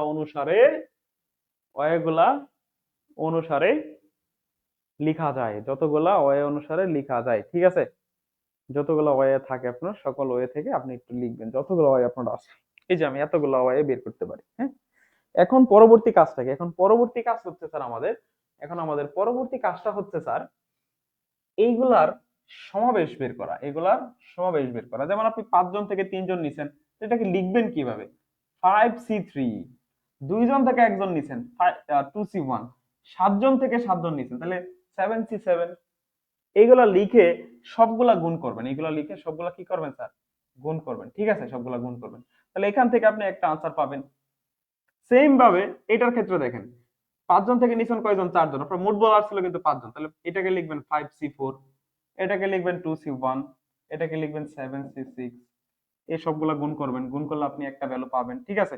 আবার সেম এটাকে 5 জন থেকে 5 জন, 5C5 আর 2C1, তারপর হচ্ছে 7C5, ঠিক আছে। এই সবগুলা গুণ করলেন, গুণ করলে একটা ভ্যালু পাবেন। ঠিক সেম ভাবে আমরা কি করব? এটাকে 5C3, 2C2, তারপর হচ্ছে 7C6, ওকে। এইভাবে এখানে 5C4, 2C2, তারপর হচ্ছে 7C5, এখানে 5C5, এখানে লিখবো আমরা 2C2, এখানে লিখবো আমরা 7C4। এই যে সবগুলা কি করবেন? গুণ করবেন। সবগুলা কি করবেন স্যার? গুণ করবেন। সবগুলা কি করলেন? গুণ করলেন, ঠিক আছে। অর্থাৎ এই সবগুলা গুণ করবেন, গুণ করলে আপনি একটা মান পাবেন। এইগুলা গুণ করলে আপনি কি পাবেন? একটা মান পাইলেন, ঠিক আছে। এই ডি গুণ করলে আপনি একটা মান পাইলেন, এইগুলা গুণ করলে একটা মান পাইলেন, এই 3 নাম্বার সারি গুণ করলে একটা মান পাবেন, 4 নাম্বার গুণ করলে একটা মান পাবেন, 5 নাম্বার গুণ করলে একটা মান, 6 নাম্বার গুণ করলে একটা মান পাবেন। তারপর সবগুলাকে আপনি কি করে দিবেন? যোগ করে দিবেন। যোগ করে যেটা পাবেন সেটাই হচ্ছে আপনার আনসার। ত্রিকোণমিতি থেকে একটা কমন ম্যাথ দিয়ে দিই আপনাদেরকে, হ্যাঁ। ত্রিকোণমিতি থেকে এই যে ত্রিভুজের ত্রিকোণমিতিক ধর্ম, এখান থেকে একটা ম্যাথ আপনাদের পরীক্ষায় 100% আসবে। যেমন আমি একটা ম্যাথ লিখতেছি, দেখেন। প্রমাণ করো যে এবিসি ত্রিভুজের ক্ষেত্রে, প্রমাণ করো যে, প্রমাণ করো যে tan b minus c divided by 2 is equal to b minus c b plus c cot a by 2। এটা পরীক্ষা আসার সম্ভাবনা সবচেয়ে বেশি, হ্যাঁ। 99% সম্ভাবনা আছে পরীক্ষা আসার মতো। আবার অনেক সময় এরকম বলে ত্রিভুজটি সমাধান করে, এদের আরেকটা মেথড আছে, ত্রিভুজটি সমাধান করো, যেখানে মনে করেন আপনার এ একটা বাহুর মান দেওয়া আছে, এর মান দেওয়া আছে, বির মান দেওয়া আছে, আরেকটা হচ্ছে আপনার এ কোণ দেওয়া আছে, হ্যাঁ একটা কোণ দেওয়া আছে, তাহলে এরকম আর কি একটা ডাটা দেওয়া থাকলে বলবো ত্রিভুজটার সমাধান করতে কোন ধরনের ম্যাথ আসবে আমি একটু বলে দিচ্ছি আগে, হ্যাঁ। যেমন আমাদের এই যে এরকম এ সমান 2 বি সমান √6, এ সমান 2 বি সমান হচ্ছে আমাদের √6 দেওয়া আছে, এবং এখানে বি কোণটা দেওয়া আছে, বি কোণ সমান হচ্ছে 60 ডিগ্রি, বি কোণ সমান হচ্ছে আমাদের 60 ডিগ্রি হলে ত্রিভুজটার সমাধান করা। আমাদের ত্রিভুজের ত্রিকোণমিতিক ধর্ম থেকে এই দুইটার মধ্যে যে কোনো একটা প্রশ্ন আপনি 100% পরীক্ষায় পাবেন। এক দুই দুইটাই দেখাচ্ছি, প্রথমত এক নাম্বারটা একটু দেখাই আপনাদেরকে। এখানে আমি একটা জিনিস বুঝাই, এখানে একটা জিনিস বুঝাই। একটা ত্রিভুজের ক্ষেত্রে বলেন তো তিনটা কোণের সমষ্টি কত? মনে করেন এখানে তার তিনটা কোণ আছে, হ্যাঁ তিনটা কোণ এ বি এবং সি, তিনটা কোণ আছে। তাহলে আপনাকে যদি বলি এ প্লাস বি প্লাস সি, তিনটা কোণের সমষ্টি কত? 180 ডিগ্রি। তিনটা কোণের সমষ্টি কত? 180, অথবা পাই যাই বলেন কোনো সমস্যা নেই, হ্যাঁ আপনি 180 ডিগ্রি বলতে পারেন, পাইও বলতে পারেন, পারেন না? এখন এখান থেকে একটু খেয়াল করেন, যদি আমি এই জায়গায় এরকম লিখি, হ্যাঁ যদি আমি এই জায়গায় এরকম লিখি যে বি প্লাস সি সমান, তাহলে দেখেন তো আমরা এই বি প্লাস সিটা এই পাশে রাখলাম, তাহলে এটাকে যদি ওই পাশে নিয়ে যাই তাহলে কত হবে? 180 মাইনাসে হবে না? এরকম তো অবশ্যই হওয়ার কথা, তাই না? এখানে কিন্তু প্লাস আছে মনে হয়, হ্যাঁ এখানে দাগের মধ্যে হয়তো প্লাস দেওয়া আছে, ঠিক আছে দেখতেছি পরে। সো বি প্লাস সি সমান হচ্ছে 100 মাইনাস এ। এখন যদি আপনি এটাকে দুই দ্বারা ভাগ করেন, এটা কত দ্বারা ভাগ করেন? এই পাশে দুই দ্বারা ভাগ করেন, এই পাশে হচ্ছে আপনি দুই দ্বারা ভাগ করলেন, করার পরে দেখেন তাহলে এই পাশে কি থাকবে আপনার? B plus c divided by 2 সমান হচ্ছে দুই দ্বারা ভাগ করলে 180 কে থাকবে 90, আর একে যদি ভাগ করেন তাহলে এ ডিভাইডেড বাই 2। আপনারা কি এই কথাটাকে বুঝছেন? এটা কিন্তু আপনার লাগবে, হ্যাঁ অঙ্কের ক্ষেত্রে, যে বি প্লাস সি সমান আপনি এটা কিভাবে পাইলেন। এটা যে কোনো ক্ষেত্রে আপনি যদি এখানে লিখতেন এ প্লাস বি, তাহলে এ প্লাস বি বাই 2 সমান লেখা যাবে 90 মাইনাস সি বাই 2। ঠিক সেম ভাবে সি প্লাস এ সমান লেখা যাবে 90 মাইনাস বি বাই 2। এভাবে কিন্তু লেখা যায়, তাই না? এটা আমি আশা করি আপনারা সবাই পারেন বা জানেন, ঠিক আছে? আমি আশা করি এটা পারেন অথবা জানেন। যদি জেনে থাকেন তাহলে দেখেন, এখন ত্রিভুজের ক্ষেত্রে সাইনের এখানে বাহুর কথা একটু বলে দেই। দেখেন বাহুটা কেউ ইন্ডিকেট করবেন, এটা তো আমাদের এক কোণ, এক কোণের বিপরীত বাহুটা হচ্ছে এ, এটা হচ্ছে বি কোণ, বি কোণের বিপরীত বাহুটা হচ্ছে বি, সি কোণের বিপরীত বাহুটা হচ্ছে সি, ঠিক আছে? যদি এরকম হয় তাহলে কিন্তু আপনি এখান থেকে এরকম একটা কথা বলতে পারেন, এরকম একটা কথা বলতে পারেন যে a by sin a is equal to b by sin b is equal to c by sin c। অর্থাৎ ত্রিভুজের বাহুর সাথে কোণের একটা সম্পর্ক আছে, এটা থেকে আপনি এরকম বলতে পারেন। এখন আপনাকে কি কি প্রমাণ করতে বলছে আপনি একটু দেখেন তো স্যার, কি কি প্রমাণ করতে বলছে আপনি একটু দেখেন। এই জায়গায় আপনাকে প্রমাণ করতে বলছে কি স্যার? আপনাকে প্রমাণ করতে বলছে এই দেখেন এই জায়গায় কি আছে? বি আর সি আছে, বি সি সব জায়গায় কি আছে? বি আর সি। তাহলে বি আর সি যেহেতু আছে তার মানে আমার সম্পর্কটা দরকার এই বি এবং সি এর মধ্যে, তাহলে এটা লেখার দরকার নাই, আমি এটা কেটে দিই আপনাকে, এটাকে আপনি কি করলাম? কেটে দিলাম, আমি এটা দিয়ে কাজ করব। এই যে এইটাগুলো লিখলাম, তাহলে প্রথমত লিখবেন যে ত্রিভুজের ধর্ম হতে পাই, বি বাই সাইন বি সমান হচ্ছে সি বাই সাইন সি। ওকে, আচ্ছা এখন কাজ করেন, কাজটা হচ্ছে আপনি এই বিটার ওই পাশে বাড়াই দিবেন, সিটার এই পাশে নিয়ে আসবেন, মানে সাইন গুলো একসাথে আর বাহুগুলো একসাথে।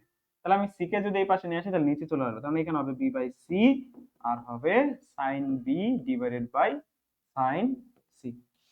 আমরা এই যে দুটোর এক্সচেঞ্জ করছি, এই যে দুটাকে আমরা এক্সচেঞ্জ করছি, মানে কি সাইন বি রে সি এর জায়গায় পাঠিয়ে দিয়েছি, সি রে বি এর জায়গায় পাঠিয়ে দিয়েছি, ঠিক আছে? মানে একজনটা আরেকজনের জায়গা দখল করে ফেললো, সিটা এই পাশে আসলো, এই সাইন বিটা ওই পাশে চলে গেল। এখন আপনি এই জায়গায় যোজন বিয়োজনের নাম শুনছেন তো নাকি? যোজন বিয়োজনের নাম শুনছেন না? আপনারা আশা করি যোজন বিয়োজনের নাম শুনছেন বা বিয়োজন যোজনের নামও শুনছেন। তাহলে আপনি এখানে যোজন বিয়োজনও করতে পারেন, যোজন বিয়োজন করলে পরে উল্টাই দিতে হবে, আর বিয়োজন যোজন করলে সেম, ঠিক আছে কোনো সমস্যা নেই। তাহলে আমি যেহেতু বইয়ে লেখা আছে বিয়োজন যোজন, আসলে বিয়োজন যোজন করা একটু মানে মানানসই না, যোজন বিয়োজনই মানানসই, তারপর আপনি করতে পারেন কোনো সমস্যা নেই। তাহলে এখানে যোজন বিয়োজন করে দেন, তাহলে আমরা যদি লিখতে পারি এখানে এইভাবে, বিয়োজন যোজন করলে উপরে বিয়োগ নিচে যোগ, দ্যাট মিন্স এখানে হবে B plus C B minus C, এখানে হবে sine B minus sine C, আর এখানে হবে sine B plus sine C. এই যে কি করলাম স্যার? বিয়োজন যোজন করলাম, এখানে একটা বড় করে একটা সাইনবোর্ড দিবেন, কি করছি আমরা? বিয়োজন এবং যোজন করছি, হ্যাঁ বিয়োজন যোজন করে এই যে এরকম একটা সাইনবোর্ড টাঙাই দিবেন। আপনি এখানে যে কাজটা করছেন বিয়োজন যোজন করে, ওকে। এরপরে পরবর্তী কাজটা কি? পরবর্তী কাজ হচ্ছে স্যার এই যে এই জায়গায় সূত্র অ্যাপ্লাই করা। আপনারা sine c minus sine d, sine c plus sine d সূত্র জানেন, জানেন না? তা sine c minus sine d সূত্রটা কি? 2 cos সি প্লাস ডি মানে b plus c divided by 2 sine B minus c divided by 2, তার মানে b minus c divided by 2, ঠিক আছে। আর নিচে হবে 2 sine B plus c divided by 2 cos b minus c divided by 2। তাহলে এখন দেখেন উপর নিচে কাটাকাটি করা যায়, কাটাকাটি করে দেন। তাহলে এখানে আপনি 2 আর এই যে 2 কাটতে পারেন, যদি 2 আর 2 কাটা দেন তাহলে এই সাইন কসটাকে একসাথে লিখেন। So cos b plus c divided by 2 sin b plus c divided by 2 into, এটা একটু আলাদা করে লিখেন। হ্যাঁ, আমরা এই দুটোকে একটু আলাদা করে লিখি, b minus c divided by 2 আর নিচে হচ্ছে cos b minus c divided by 2, ঠিক আছে। আচ্ছা, এখানে এখন আপনারা সবাই জানেন যে cos theta by sin theta, cos theta divided by sin theta সমান কি? cot theta. তার মানে আপনি এটা সমান কি লিখতে পারেন বলেন তো? cot, এই যে cos by sin, cot b plus c divided by 2, আর এইটুক সমান sin বাই cos মানে কি লেখা যায়? tan লেখা যায়, tan b minus c divided by 2। আর বাম পাশে যা ছিল, বাম পাশের কোমলটা পড়া লিখছি কেন? উপরে হবে b minus c আর নিচে হবে b plus, যেহেতু বিয়োজন যোজন করছি, হ্যাঁ, তাহলে এখানে হবে b minus c, নিচে হচ্ছে b plus c। পরে দেখেন এখানে একটা কথা লিখছিলাম যে b plus c, এই যে b plus c by 2 সমান কি লেখা যায়? 90 minus a by 2, এটা লেখা যায় না? 90 minus a by 2, উপর হবে মাইনাস আর নিচে হবে প্লাস, যেহেতু বিয়োজন যোজন করছে। হ্যাঁ, এখানে কি লিখবেন? cot 90 minus a by 2 আর এখানে হচ্ছে 10 b minus c by 2। ওকে, এখন এখানে যার 90 এর আগে কত আছে? 1 আছে। 90 এর আগে আছে কত? আপনারা ত্রিকোণমিতি পড়ছেন, আশা করি জানেন এটা। 90 এর আগে আছে আমাদের কত? 1 আছে। একটা কি জোড় সংখ্যা না বিজোড় সংখ্যা? অবশ্যই বিজোড়। বিজোড় হলে কি হয়? সামনের যে ত্রিকোণমিতিক অনুপাতটা থাকে এটা পরিবর্তন হয়। তাহলে যদি পরিবর্তন করে দেন তাহলে কটটা পরিবর্তিত হয়ে যাবে 10 এ। আর এটা যেহেতু এই কোণটা প্রথম চতুর্ভাগে আছে সেজন্য প্লাস, প্লাস তো আর দেওয়া লাগে না। তারপর আপনি এটা তুলে দিবেন, তুলে দিয়ে এখানে যে কোণটা থাকে সেটাই লিখে দিবেন। এটা কি বুঝেন আপনারা না বুঝেন না বলেন? খুবই সিম্পল হিসাব, মানে এইটার মান যা, এই 10 বাই 2 মানে, সেজন্য আমরা ওইটার পরিবর্তে এটা লিখতে পারি। কথা বুঝতে পারছেন?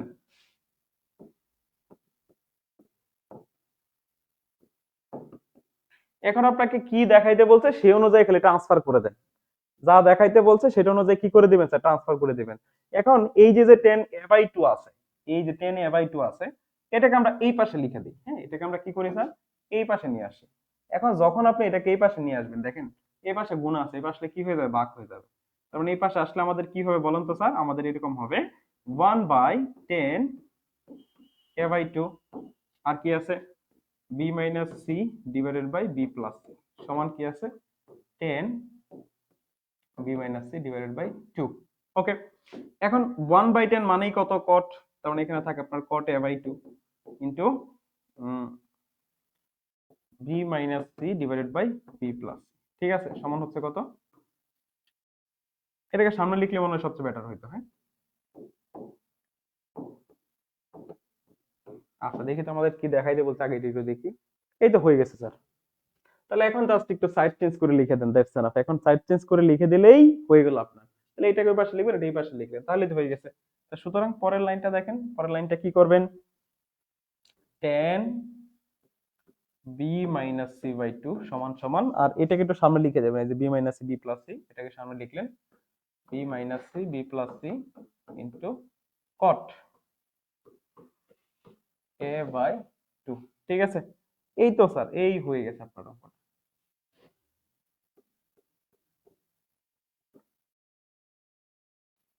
তারপরে আমাদের যখন এই যে ত্রিভুজের সমাধানের কথা বলে, ত্রিভুজের সমাধান নিয়ে যদি একটু দেখাই দিই আপনাদেরকে, এগুলো পরীক্ষা আমাদের আসে। ত্রিভুজের সমাধান করো, এই ধরনের অঙ্ক পরীক্ষায় কিন্তু খুব বেশি আসে। দেখেন, যখন আপনাকে ত্রিভুজ সমাধান করতে বলছে দ্যাট মিন্স কি? দেখেন এখানে বুঝে, একটা ত্রিভুজ অঙ্কন করে বুঝে দিই।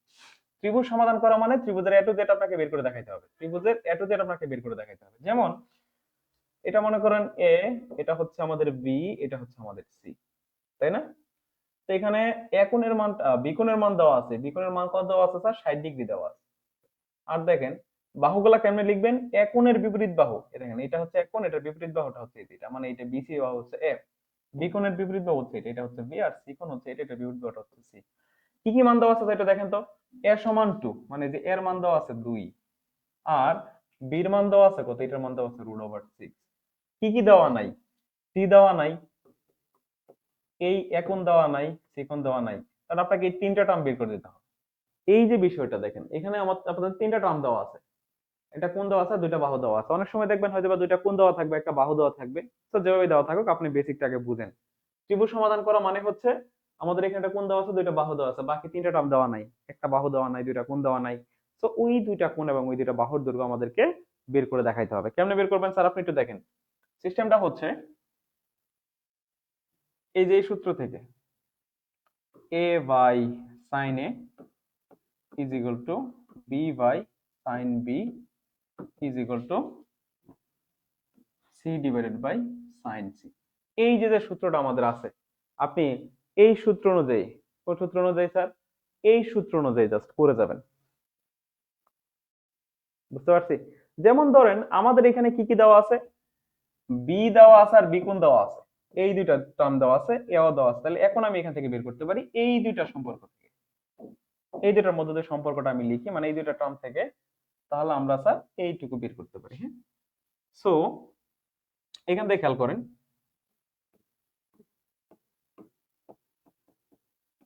এই যে দুটাকে এটা আমি লিখলাম, আমার তিনটা দরকার নাই, আগে এই দুটা থেকে একটু কাজ করে নিই। খেয়াল করে দেখেন, এর মান হচ্ছে কত স্যার? 2 sin a সমান সমান বির মান হচ্ছে √6, আর বি কোণের মান হচ্ছে sin 60 degree, sin 60 degree, 60 degree. আচ্ছা, এখন আপনি এখানে একটু ক্যালকুলেশন করলে এখান থেকে এ কোণের মানটা পাওয়া যায়। হ্যাঁ, এখান থেকে যদি ক্যালকুলেশনটা করেন যে sin a সমান সমান,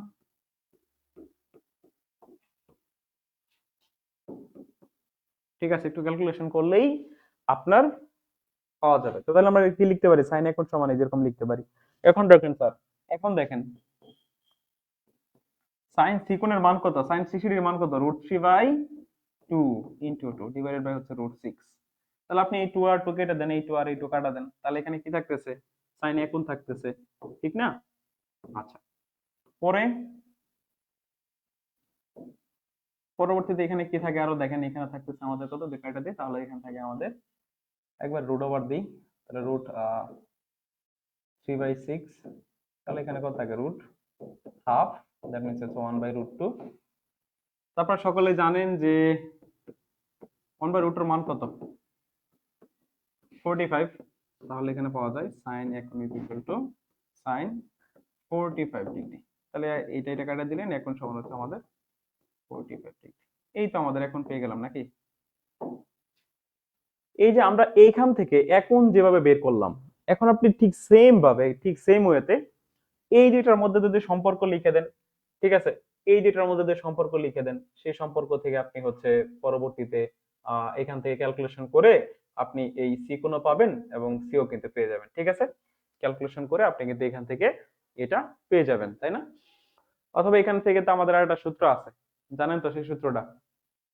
তো সেই সূত্রের সাহায্যে কিন্তু আপনি ক্যালকুলেশনটা করতে পারবেন। তাহলে দেখেন ত্রিভুজ সমাধানের যে বিষয়টা আছে, দেখেন আমি এখন বের করে ফেলছি। এখন পরবর্তীতে আপনি চাইলে এখান থেকে সি এবং সি কোণের মান দুইটাই কিন্তু বের করতে পারবেন। এই দুটো ক্যালকুলেশন করলে এখান থেকে সি বাহুর মানও পাবেন আপনি, আবার সি কোণের মানটাও পেয়ে যাবেন। সহজ বিষয় স্যার। সি কোণটা কত দেখেন, বি কোণ ছিল কত ডিগ্রি বলেন তো? বি কোণ ছিল 60, আর এখন কত পাইছেন? 45। কত হয়ে গেছে স্যার বলেন তো? 105 ডিগ্রি। তাহলে বলেন তো, যদি আমাদের 105 হয়ে যায় এখানে, বাকি থাকে কত স্যার বলেন তো? 75 না, 3 কোণের সমষ্টি কত? 180। 180 থেকে আপনি 105 দেন, থাকে কত? 75। তাহলে সি কোণ তো হয়ে গেল আমাদের 75 পেয়ে গেলাম, আমরা সি কোণ পেয়ে গেলাম। তারপর আপনি এই দুটো সমান লিখে এখান থেকে সি বাহুর মানটা বের করে ফেলবেন, দ্যাটস এনাফ। স্থানাঙ্ক ব্যবস্থা থেকে আপনারা কোন অঙ্কগুলা করবেন সেটা দেখেন। স্থানাঙ্ক ব্যবস্থা থেকে একটা অঙ্ক আমি একটু করে দিতে চাই। একটা ম্যাথ এখান থেকে দুই ধরনের ম্যাথ আছে। এটা কত নম্বর অধ্যায়? দৈর্ঘ্য ও ক্ষেত্রফলের স্থানাঙ্ক। আপনাদের এই অধ্যায় থেকে দেখেন কি কি ম্যাথ আসতে পারে রচনামূলক প্রশ্নের ক্ষেত্রে। যেমন আপনাকে এরকম প্রশ্ন দিতে পারে, এরকম প্রশ্ন দিতে পারে যে একটা রম্বসের কথা বলবে, একটা রম্বসের কথা বলবে, যে রম্বসের তিনটা বিন্দু দেওয়া থাকবে। হ্যাঁ, ধরেন এরকম তিনটা বিন্দু দেওয়া আছে আমাদের, A B C, A B C D. এই চারটা বিন্দুর মধ্যে, চারটা শীর্ষবিন্দুর মধ্যে তিনটা বিন্দুর স্থানাঙ্ক আপনার দেওয়া থাকবে, -2, -1, তারপর হচ্ছে 1 3, তারপর হচ্ছে আমাদের 5 6। ঠিক আছে, তাহলে এই বিন্দুর স্থানাঙ্ক কত এটা আপনাকে বের করতে বলবে। এই এই হচ্ছে একটা অঙ্ক। তারপর এখানে কর্ণের দৈর্ঘ্য বের করতে বলতে পারে বা আদার্স বের করতে বলতে পারে। আবার আরেকটা ম্যাথ আমাদের এখান থেকে আসতে পারে, কিরকম আসতে পারে স্যার? ত্রিভুজের তিনটা বিন্দুর স্থানাঙ্ক দেওয়া থাকতে পারে, ত্রিভুজের তিনটা বিন্দুর স্থানাঙ্ক দেওয়া থাকবে, এ বি সি। ত্রিভুজের তিনটা বিন্দুর স্থানাঙ্ক দেওয়া থাকতে পারে। যেমন এটার স্থানাঙ্ক ধরেন আমাদের x1 y1, এটার স্থানাঙ্ক হচ্ছে আমাদের x2 y2, এটার স্থানাঙ্ক হচ্ছে x3 y3। কথা কি বুঝতে পারছেন? যেমন আমি যদি এখানে একটা ডাক দেখাই দিই আপনাদেরকে, ধরুন আমাদের এখানে এরকম মান দেওয়া আছে, যেটা হচ্ছে -2 5, -2 5, এটা হচ্ছে 1 1, আর এটা হচ্ছে 5 2। এরকম তিনটা মান দেওয়া আছে। ঠিক আছে, বলবে এটা ক্ষেত্রফল বের করো, অথবা আপনাকে বলতে পারে যে এটার লম্বের দৈর্ঘ্য বের করো, লম্বের দৈর্ঘ্য বের করো। ঠিক আছে, এরকমের কথা বলতে পারে। তো এই ধরনের প্রশ্ন আমাদের এই অধ্যায় থেকে আসতে পারে। ঠিক আছে, এই হচ্ছে বিষয়টা আর কি। এটা তো ডাক বলছে না, কি বলছে যে ত্রিভুজের ক্ষেত্রফল বের করো এবং এর সাথে এ হতে বিসি বাহুর উপরে, এই যেটা এ হতে বিসি বাহুর উপর অঙ্কিত লম্ব এডি, এটার দৈর্ঘ্য বের করো। আমাদের এই অধ্যায়টা থেকে এই দুই ধরনের কোশ্চেন আমাদের পরীক্ষায় থাকতে পারে। অর্থাৎ একটা রম্বসের চতুর্থ বিন্দুর স্থানাঙ্ক বের করতে বলতে পারে, মানে যে কোনোটা বিন্দু দেওয়া থাকবে না, তিনটা দেওয়া থাকবে, অন্য একটা বের করতে বলতে পারে। অথবা হচ্ছে আমাদের এরকম একটা ত্রিভুজ, এই ত্রিভুজটার স্থানাঙ্ক দেওয়া আছে, তো সেখান থেকে তার ক্ষেত্রফল বের করতে বলতে পারে। অথবা বলতে পারে যে এই এ বিন্দু হতে অথবা সি বিন্দু হতে যে কোনো একটা তার বিপরীত বাহুর উপর অঙ্কিত লম্বের দৈর্ঘ্য বের করো, অঙ্কিত লম্বের দৈর্ঘ্য বের করো, এরকম ভাবে বলতে পারে। এখানে দেখেন এটা একদম সোজা। কিভাবে সোজা? আপনি এখান থেকে কর্ণগুলা যোগ করেন। হ্যাঁ, যেমন এখানে একটা কর্ণ আছে এসি, একটা কর্ণ হচ্ছে আপনার এসি, আর একটা কর্ণ কি বলেন তো স্যার? একটা কর্ণ এসি, আর একটা কর্ণ হচ্ছে আপনার বিডি, আর একটা কর্ণ কি বলেন তো স্যার? বিডি হচ্ছে আরেকটা কর্ণ আপনার। ওকে, এখন এই যে যে দুইটা কর্ণ আপনি এখানে অঙ্কন করলেন, এই দুইটা কর্ণ পরস্পর কোন বিন্দু ছেদ করছে? ও বিন্দু। আপনারা সকলে জানেন যে রম্বসের ক্ষেত্রে বা সামান্তরিকের ক্ষেত্রে, রম্বস অথবা সামান্তরিকের ক্ষেত্রে রম্বস অথবা সামান্তরিকের ক্ষেত্রে কর্ণদ্বয় পরস্পরকে সমদ্বিখণ্ডিত করে, তাই না? তার মানে বলা যায় যে এই ও বিন্দুটা এসি রেখাকে সমদ্বিখণ্ডিত করতেছে, মানে এসি কর্ণকে সমান দুইটা ভাগে ভাগ করছে, এবং বিডি রেখাটাকে সমান দুইটা ভাগে ভাগ করছে, বলা যায় না? আচ্ছা, এখানে একটা কথা বলে নেবেন যে এটা ধরে নেবেন যে মনে করি ডি বিন্দুর স্থানাঙ্ক হচ্ছে xy। আমি একটু ডাকটা বলে দিই, ডাকটা হয়তো অনেকে বুঝতেছেন না। এখানে বলা থাকবে এরকম যে কোন একটা রম্বসের তিনটি শীর্ষবিন্দু যথাক্রমে এ সমান এত, বি সমান এত, সি সমান এত, তাহলে ডি বিন্দুর স্থানাঙ্কটি বের করো বা চতুর্থ বিন্দুটির স্থানাঙ্ক বের করো। ঠিক আছে, তাহলে আপনি লিখবেন কিভাবে? মনে করি মনে করি মনে করি চতুর্থ বিন্দুটি ডি এবং এদের স্থানাঙ্ক হচ্ছে x, এটা ধরে নেবেন। তারপরে এসি ও বিডি কর্ণদ্বয় পরস্পর ও বিন্দুতে ছেদ করছে, ও বিন্দুতে ছেদ করে, তাহলে দেখেন এই ও বিন্দুটা হচ্ছে এসি এর মধ্যবিন্দু, এই কথাটা লিখবেন। ও এসি এর মধ্য বিন্দু। হ্যাঁ, ও হচ্ছে কি এসি এর মধ্যবিন্দু। এখন ও যদি এসি এর মধ্যবিন্দু হয়, তাহলে এই ও বিন্দুর স্থানাঙ্কটা কত বলতে পারবেন? ও বিন্দুর স্থানাঙ্ক, মধ্যবিন্দুর স্থানাঙ্ক কেমনে বের করে পারেন? মধ্যবিন্দুর স্থানাঙ্ক বের করা একদম সোজা। মধ্যবিন্দুর স্থানাঙ্ক বের করা কি স্যার? একদম সোজা। জাস্ট কি করবেন, এইখানকার বুস এইখানকার বুস, বুস দুইটা যোগ করবেন, দুই দ্বারা ভাগ করবেন। এইখানকার বুস কত? এখানে বুস কত? -2, এখানের বুস কত? 5। দুইটা যোগ করে দুই দ্বারা ভাগ, মানে গড় বের করবেন নাকি, গড় সিস্টেম যেটা আর কি। এখানে কত আছে? -1 আছে, কয়েকটা ক্ষেত্রে -1। এখানে কত স্যার? 6। দুই দ্বারা ভাগ করেন, এই যে হয়ে গেছে। তাহলে এখানে থাকবে কত? 3/2, এখানে থাকে কত 5/2। এইটুকু আশা করি সবাই বুঝছেন, তাই না? যদি বুঝে থাকেন আবার সেম একইভাবে আপনি লিখবেন, যে এই বিডি বাহুর মধ্যবিন্দু, এই যে বিডি, বিডি কর্ণের মধ্যবিন্দুটা কিন্তু ও, আবার এটা লিখবেন ও বিডি এর মধ্যবিন্দু।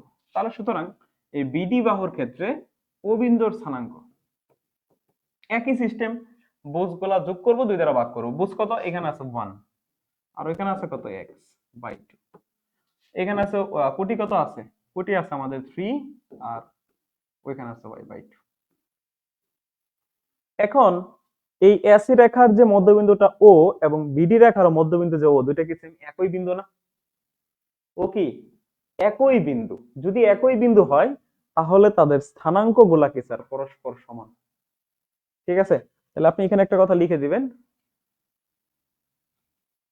এসি ও বিডি এদের মধ্যবিন্দু একই, মধ্যবিন্দু মধ্যবিন্দু একই। যদি আমাদের মধ্যবিন্দু একই হয় তাহলে আমরা বলতে পারি বুজ আর বুজ সমান, কুটি আর কুটি সমান। অর্থাৎ এটা সময়টা লেখা যায়, এটা সময়টা লেখা, বুজ বুজ সমান, কুটি কুটি সমান। ঠিক আছে, তাহলে বুজ বুজ সমান লিখেন, কুটি কুটি সমান লিখেন। ঠিক আছে, এই বিষয়টা আর কোনো সমস্যা নেই এটা। তাহলে আমরা বুজ আর বুজ সমান লিখি। তাহলে এখানকার বুজ কত বলেন, এখানকার বুজ কত 1 প্লাস x/2 আর এখানকার বুজ হচ্ছে আমাদের 3/2। তাহলে 2 টা আপনি কেটে দেন, কাটলে এখানে থাকে কত 1 plus x is equal two 3, that means x is equal two 2। দেখেন আপনি x এর একটা মান পেয়ে গেছেন। সেম ভাবে আবার এইটা সমানটা লিখে দেন, 3 প্লাস y/2 সমান হচ্ছে আমাদের 5/2।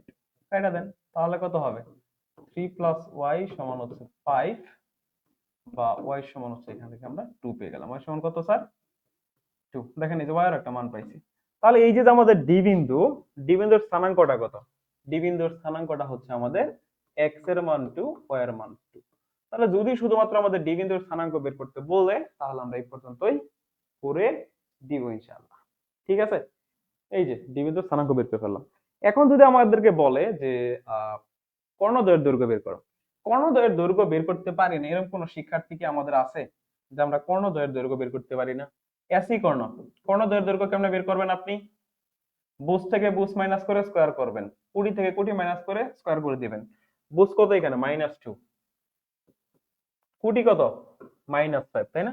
তাহলে -2 -5 হোল স্কয়ার। ঠিক সেম ভাবে -1 -6 হোল স্কয়ার।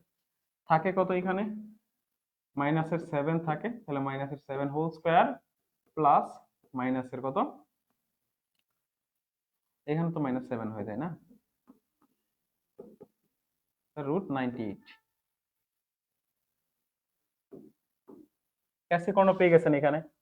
সেম ভাবে আপনি এখান থেকেও বিডি কর্ণের দৈর্ঘ্য বের করতে বলতে পারেন, বিডি কর্ণটাও বের করতে পারেন ঠিক সেম ভাবে একই ভাবে। তাহলে বিডি কর্ণটা বের করবেন কিভাবে, 1 - 2 √1 - 2 হোল স্কয়ার প্লাস 3 - 2। ঠিক আছে, তাহলে এখানে পাবেন কত 1 স্কয়ার, এখানেও কত 1 স্কয়ার। সো আলটিমেটলি এখানে কত আসছে √2। ঠিক আছে, এই হচ্ছে আনসার যদি আমাদের এরকম বলে আর কি। হ্যাঁ, এখন যদি আমাদের এখানে রম্বসের ক্ষেত্রফল বলে, এটাকে আরো একটু এক্সটেন্ড করা যায়, যেমন এখানে তো আমরা বলছি যে কর্ণের দৈর্ঘ্য বের করো, অথবা যদি বলে যে এটার ক্ষেত্রফল বের করো, কি বের করতে বলতে পারে ক্ষেত্রফল। তারপরে সকলে জানেন রম্বসের ক্ষেত্রফল মানে কি, হাফ ইনটু কর্ণদ্বয়ের গুণফল, তাই না? হাফ ইনটু কর্ণদ্বয়ের গুণফল। তাহলে আমরা যে দুইটা কর্ণ পাইছি, এই যে একটা কর্ণ, এই যে একটা কর্ণ, এই দুইটা গুণ করে 2 দ্বারা ভাগ করে দিবেন। এখন এই যে ত্রিভুজের ক্ষেত্রফল আপনি কেমনে বের করবেন, ত্রিভুজের ক্ষেত্রফল বা বাহুর দৈর্ঘ্য লম্বের দৈর্ঘ্য কেমনে বের করবেন স্যার, কেমনে বের করবেন এটা সেটা দেখেন। ত্রিভুজের ক্ষেত্রফল বের করার একটা সূত্র আছে, half into determinant of x1 y1 x2 y2 x3 y3, এই যে সূত্র আপনার। ঠিক আছে,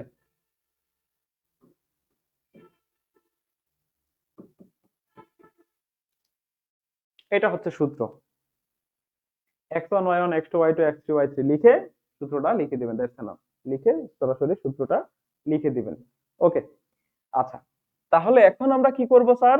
x1 এর মান বসাই। দেখেন x1 বলতে কত ধরছি? -2 5, তাহলে এই যে -2 5, এখানে 1, তারপর হচ্ছে কত 1 1, তাহলে 1 1 1, তারপরটা কত স্যার বলেন তো? 5 2 1। আপনাদেরকে একটু বলি আমি, হ্যাঁ, আপনাদেরকে একটু বলি, বলেন নির্ণয় কে কই করতে পারে না? বলেন, নির্ণয় করা একদম সোজা। এখানে বিস্তার করে দিলেই তার মান চলে আসবে। যে কোনো একটা সারি বা কলাম বরাবর আপনি বিস্তার করেন, কোনো সমস্যা নেই। তাহলে আমরা প্রথম সারি বরাবর বিস্তার করি। তো এখানে আছে -2, তাহলে এটা এর বাদ যাবে, এটা বাদ যাবে, তাহলে এইভাবে থাকবে। তাহলে 1 বিয়োগ 2, তারপরে -5 ইনটু, এটা কাইট, এটাও কাইট, তাহলে একক 1 -5 প্লাস 1 ইনটু 2 একে 2 মাইনাস 2 একে 2 -5। ঠিক আছে, এই হচ্ছে বিস্তার করবেন। এই যেটাকে বিস্তার করলে দেখবেন এরকম মান চলে আসে। আপনাদের তো নির্ণায়ক আমি করাইছি, তো নির্ণায়কের বিস্তার আশা করি আপনারা সবাই পারবেন। তাহলে এখানে আমাদের কত আসে? হাফ অফ -2, আর এখানে থাকে আপনার -1। এই যে এখানে ক্যালকুলেশন করলে আপনি -1 পাবেন। আর এখানে -5 ইন্টু মাইনাসের 4 আসে এই জায়গায়, আর এখানে আসে 1 ইন্টু মাইনাসের 3 থাকে এই জায়গায়। ওকে, তাহলে হাফ অফ 2 প্লাস 20 -3 কত হয় স্যার? হাফ অফ 22, 22 থেকে আপনি 3 বাদ দেন, থাকবে হচ্ছে 19। তাহলে এই যে আমার থাকতেছে কত? 19/2। এত বর্গ একক, এটা হচ্ছে তার এরিয়া বা ক্ষেত্রফল। এটা হচ্ছে কি তার এরিয়া অথবা ক্ষেত্রফল। তাহলে এই দেখেন, এটার আমরা এরিয়া বা ক্ষেত্রফলটা পেয়ে গেলাম। এটার এরিয়া অথবা ক্ষেত্রফলটা কি করলাম স্যার? আমরা পেয়ে গেলাম। যদি আমরা এটুকু পারি, পরবর্তীতে আবার কি বলতে চাই একটু বলেন তো? পরবর্তীতে আমাদের বলছে এই যে স্যার, এডি বাহুর দৈর্ঘ্য বের করা। এডি, এই যে এটার দৈর্ঘ্য বের করতে বলছে। এটার দৈর্ঘ্য, এডি বাহুর দৈর্ঘ্য বের করতে বলছে। এখন দেখেন, এই এডি বাহুটা যত লম্ব, তার মানে এটা ত্রিভুজের উচ্চতা প্রকাশ করে। ত্রিভুজটাকে যদি এইভাবে না চিন্তা করে আপনি যদি এইভাবে বিবেচনা করেন, তাহলে যেন আপনার জন্য আরো ভালো হয়। ত্রিভুজটা আপনি এইভাবে বিবেচনা করেন। এই উপরে লিখেন এ বিন্দু, মনে করেন এটা হচ্ছে আপনার এ বিন্দু, এটা বি বিন্দু, এটা হচ্ছে সি বিন্দু। ঠিক আছে, এখন আপনি খেয়াল করেন, তাহলে এইটা কিন্তু কি প্রকাশ করতেছে? এই এডি বাহুটা উচ্চতা প্রকাশ করতেছে। তাহলে আমরা ত্রিভুজের ক্ষেত্রে একটা সূত্র জানি, যে হাফ অফ লম্ব ইন্টু ভূমি, উচ্চতা, ভূমি ইন্টু উচ্চতা। তাহলে ভূমিটা কত? বিসি ইন্টু উচ্চতা কত স্যার? এডি, সমান সমান ত্রিভুজের কি বলা যায় স্যার? ক্ষেত্রফল বলা যায় না? ক্ষেত্রফল। এখন দেখেন, আপনি তো এডির মানটা বের করবেন নাকি? বিসির মানটা আপনার দরকার, এই যে বি এবং সি, অর্থাৎ এই বাহুটা দরকার। তাহলে এখন আপনি কি করেন? এই বিসি বাহুটার দৈর্ঘ্যটা বের করে ফেলেন। তো বাহুর দৈর্ঘ্য কেমনে বের করে স্যার বলেন তো? এই যে আমাদের এখানে বিসি এর স্থানাঙ্ক যেটা দেওয়া আছে, এখান থেকে আপনি বিসি বাহুটার দৈর্ঘ্যটা আপনি বের করে ফেলেন। ঠিক আছে, তো বিসি বাহুর স্থানাঙ্ক থেকে, বিসি বাহুর স্থানাঙ্ক কত? আমাদের স্থানাঙ্কটা লিখে নেই। বি হচ্ছে 1 1, সি কত স্যার? 5, ওটা কত লিখছি? 5 2, হ্যাঁ 5, এই তো। এখন আপনি যে কাজটা করবেন, এই বিসি বাহুর দৈর্ঘ্যটা বের করে ফেলেন। তাহলে এখানে আপনি বিসি বাহুটা বের করেন, তাহলে তো হয়ে যায়। তো দেখেন বিসিটা আপনি কেমনে বের করবেন? Root over 5 minus 1 whole square plus 2 minus 1। তাহলে এখানে হচ্ছে কত? 4, এখানে হচ্ছে 1, রুট ওভার 16 যোগ 1 17। পাইছি এটুকু? আচ্ছা, মান বসাই দিই। হাফ অফ বিসির মান পাইলাম কত? √17 ইন্টু এডি, ক্ষেত্রফলটা কত পাইলাম স্যার? 19/2। ঠিক আছে, এখন আপনি ওই পাশ থেকে 2 দিয়ে কাটা দেন। 2 দিয়ে কাটা দিলে কি থাকবে? √17 এডি সমান হচ্ছে 19, বা AD is equal to 19 divided by √17। That is your answer. ঠিক আছে, এই হচ্ছে আপনার আনসার। পারবেন না? পারবেন না বলেন? তো ত্রিভুজের ম্যাথগুলো আপনি এইভাবে সলভ করতে পারেন। ত্রিভুজের ম্যাথগুলো আপনি চাইলে এইভাবে সলভ করতে পারেন। ওকে, ত্রিভুজের ম্যাথগুলো চাইলে আপনি এইভাবে সলভ করতে পারেন। ঠিক আছে, সরল রেখা থেকে আমরা কোন অঙ্কটা করব? যে মনে করেন এরকম বললো, যে একটা নির্দিষ্ট বিন্দু হতে, মানে 2 - 1 বিন্দু হতে, এই 2 - 1 বিন্দু হচ্ছে এটা, এবং এখানে একটা রেখা আছে। এই রেখার সমীকরণটা হচ্ছে এরকম, 3x - 4y + 5 = 0। বলছে এই বিন্দু হতে এই রেখার উপর যদি কোনো লম্ব টানা হয়, সেই লম্বের সমীকরণ বের করো। এই লম্বটার ইকুয়েশন কত সেটা বের করো। মানে কোন একটা বিন্দুর সমীকরণ দেওয়া আছে, সেরকম একটা বিন্দু দেওয়া আছে, এই বিন্দু দেওয়া যাবে, আর এই যে একটা সরলরেখা দেখতে পাচ্ছেন আপনি, এই সরলরেখার উপরে যদি একটা লম্ব টানা হয়, সেই লম্বটার সমীকরণ কত সেটা বের করতে বলছে। ঠিক আছে, তাহলে দেখেন কোন বাহুর উপরে যদি কোনো লম্ব অঙ্কন করা লাগে, কোন বাহুর উপরে যদি লম্ব অঙ্কন করেন, কোন একটা বাহু, দেখেন পুরোটা সরলরেখা, এটা একটা স্ট্রেট লাইন না, একটা সরলরেখা না, এই সরলরেখার উপরে যখন কোন একটা লম্ব অঙ্কন করবেন, সেই লম্বের সমীকরণ কিন্তু বের করা খুবই সহজ। কিভাবে? এই সমীকরণটা থেকেই, আপনি এই সমীকরণটা থেকেই এই লম্বের সমীকরণ বের করতে পারবেন। কিভাবে বের করবেন জানেন? তাদের যে সহগগুলো আছে এক্সচেঞ্জ করে দেন, সহগগুলো কি করে দেন? এক্সচেঞ্জ করে দেন, তাহলে এই লম্বের সমীকরণ, লম্বের সমীকরণ কত হবে স্যার? লম্বের সমীকরণটা হবে 4y + 3x + k = 0। এটা হচ্ছে আপনার লম্বের সমীকরণ। হ্যাঁ, এটা হচ্ছে আপনার লম্বের সমীকরণ। এই যে সরলরেখা যার উপর লম্ব টানতেছেন, সেইটা থেকে আপনি লম্বের সমীকরণ বের করতে পারেন। কিভাবে? জাস্ট হচ্ছে তাদের সহগগুলো এক্সচেঞ্জ করে দিবেন, আর একটা ধ্রুবক পদ নিয়ে আসবেন, ধ্রুবক পদটা নতুন করে লিখলেন, কে লিখলেন। ঠিক আছে, এখন এই যে লম্ব, এই যে এই সমীকরণটা কিন্তু হচ্ছে এই যেটা, এই লম্বের সমীকরণই কিন্তু হচ্ছে এটা। দেখেন তো, এই সমীকরণটা এই যে এই বিন্দু দিয়ে যাচ্ছে না, এই বিন্দু দিয়ে কি যাচ্ছে না স্যার বলেন তো? যেহেতু এই লম্বের সমীকরণটা বা এই লম্বটা এই বিন্দু দিয়ে যাচ্ছে, তার মানে কি হবে? এই বিন্দু দিয়া এই সমীকরণটা সিদ্ধ করা হবে। তাহলে এখানে আপনি x এর মান আর y এর মান, x এর মান 2 এবং y এর মান -1 বসাই দেন, k এর একটা মান পেয়ে যাবেন, সেই মানটা এই সমীকরণে বসাই দিলেই তার লম্বের সমীকরণ আপনি পেয়ে গেছেন। ঠিক আছে, খুবই সহজ। এই কি লিখলাম এটা রে ভাই, এরকম করে লিখছি কে?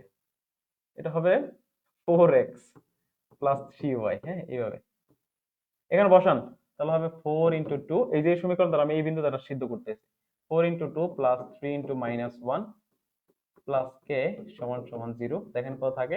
4 দুগুণে 8 থাকে, মাইনাসের 3 থাকে, প্লাস k হচ্ছে 0। তাহলে এখানে কত আসে দেখেন তো? 5 + k = 0। দ্যাট মিন্স k হচ্ছে আমাদের 5। এই k এর মানটা, সরি মাইনাসে k এর মানটা আপনি এখানে বসাই দেন, বসাই দিলে কত হবে?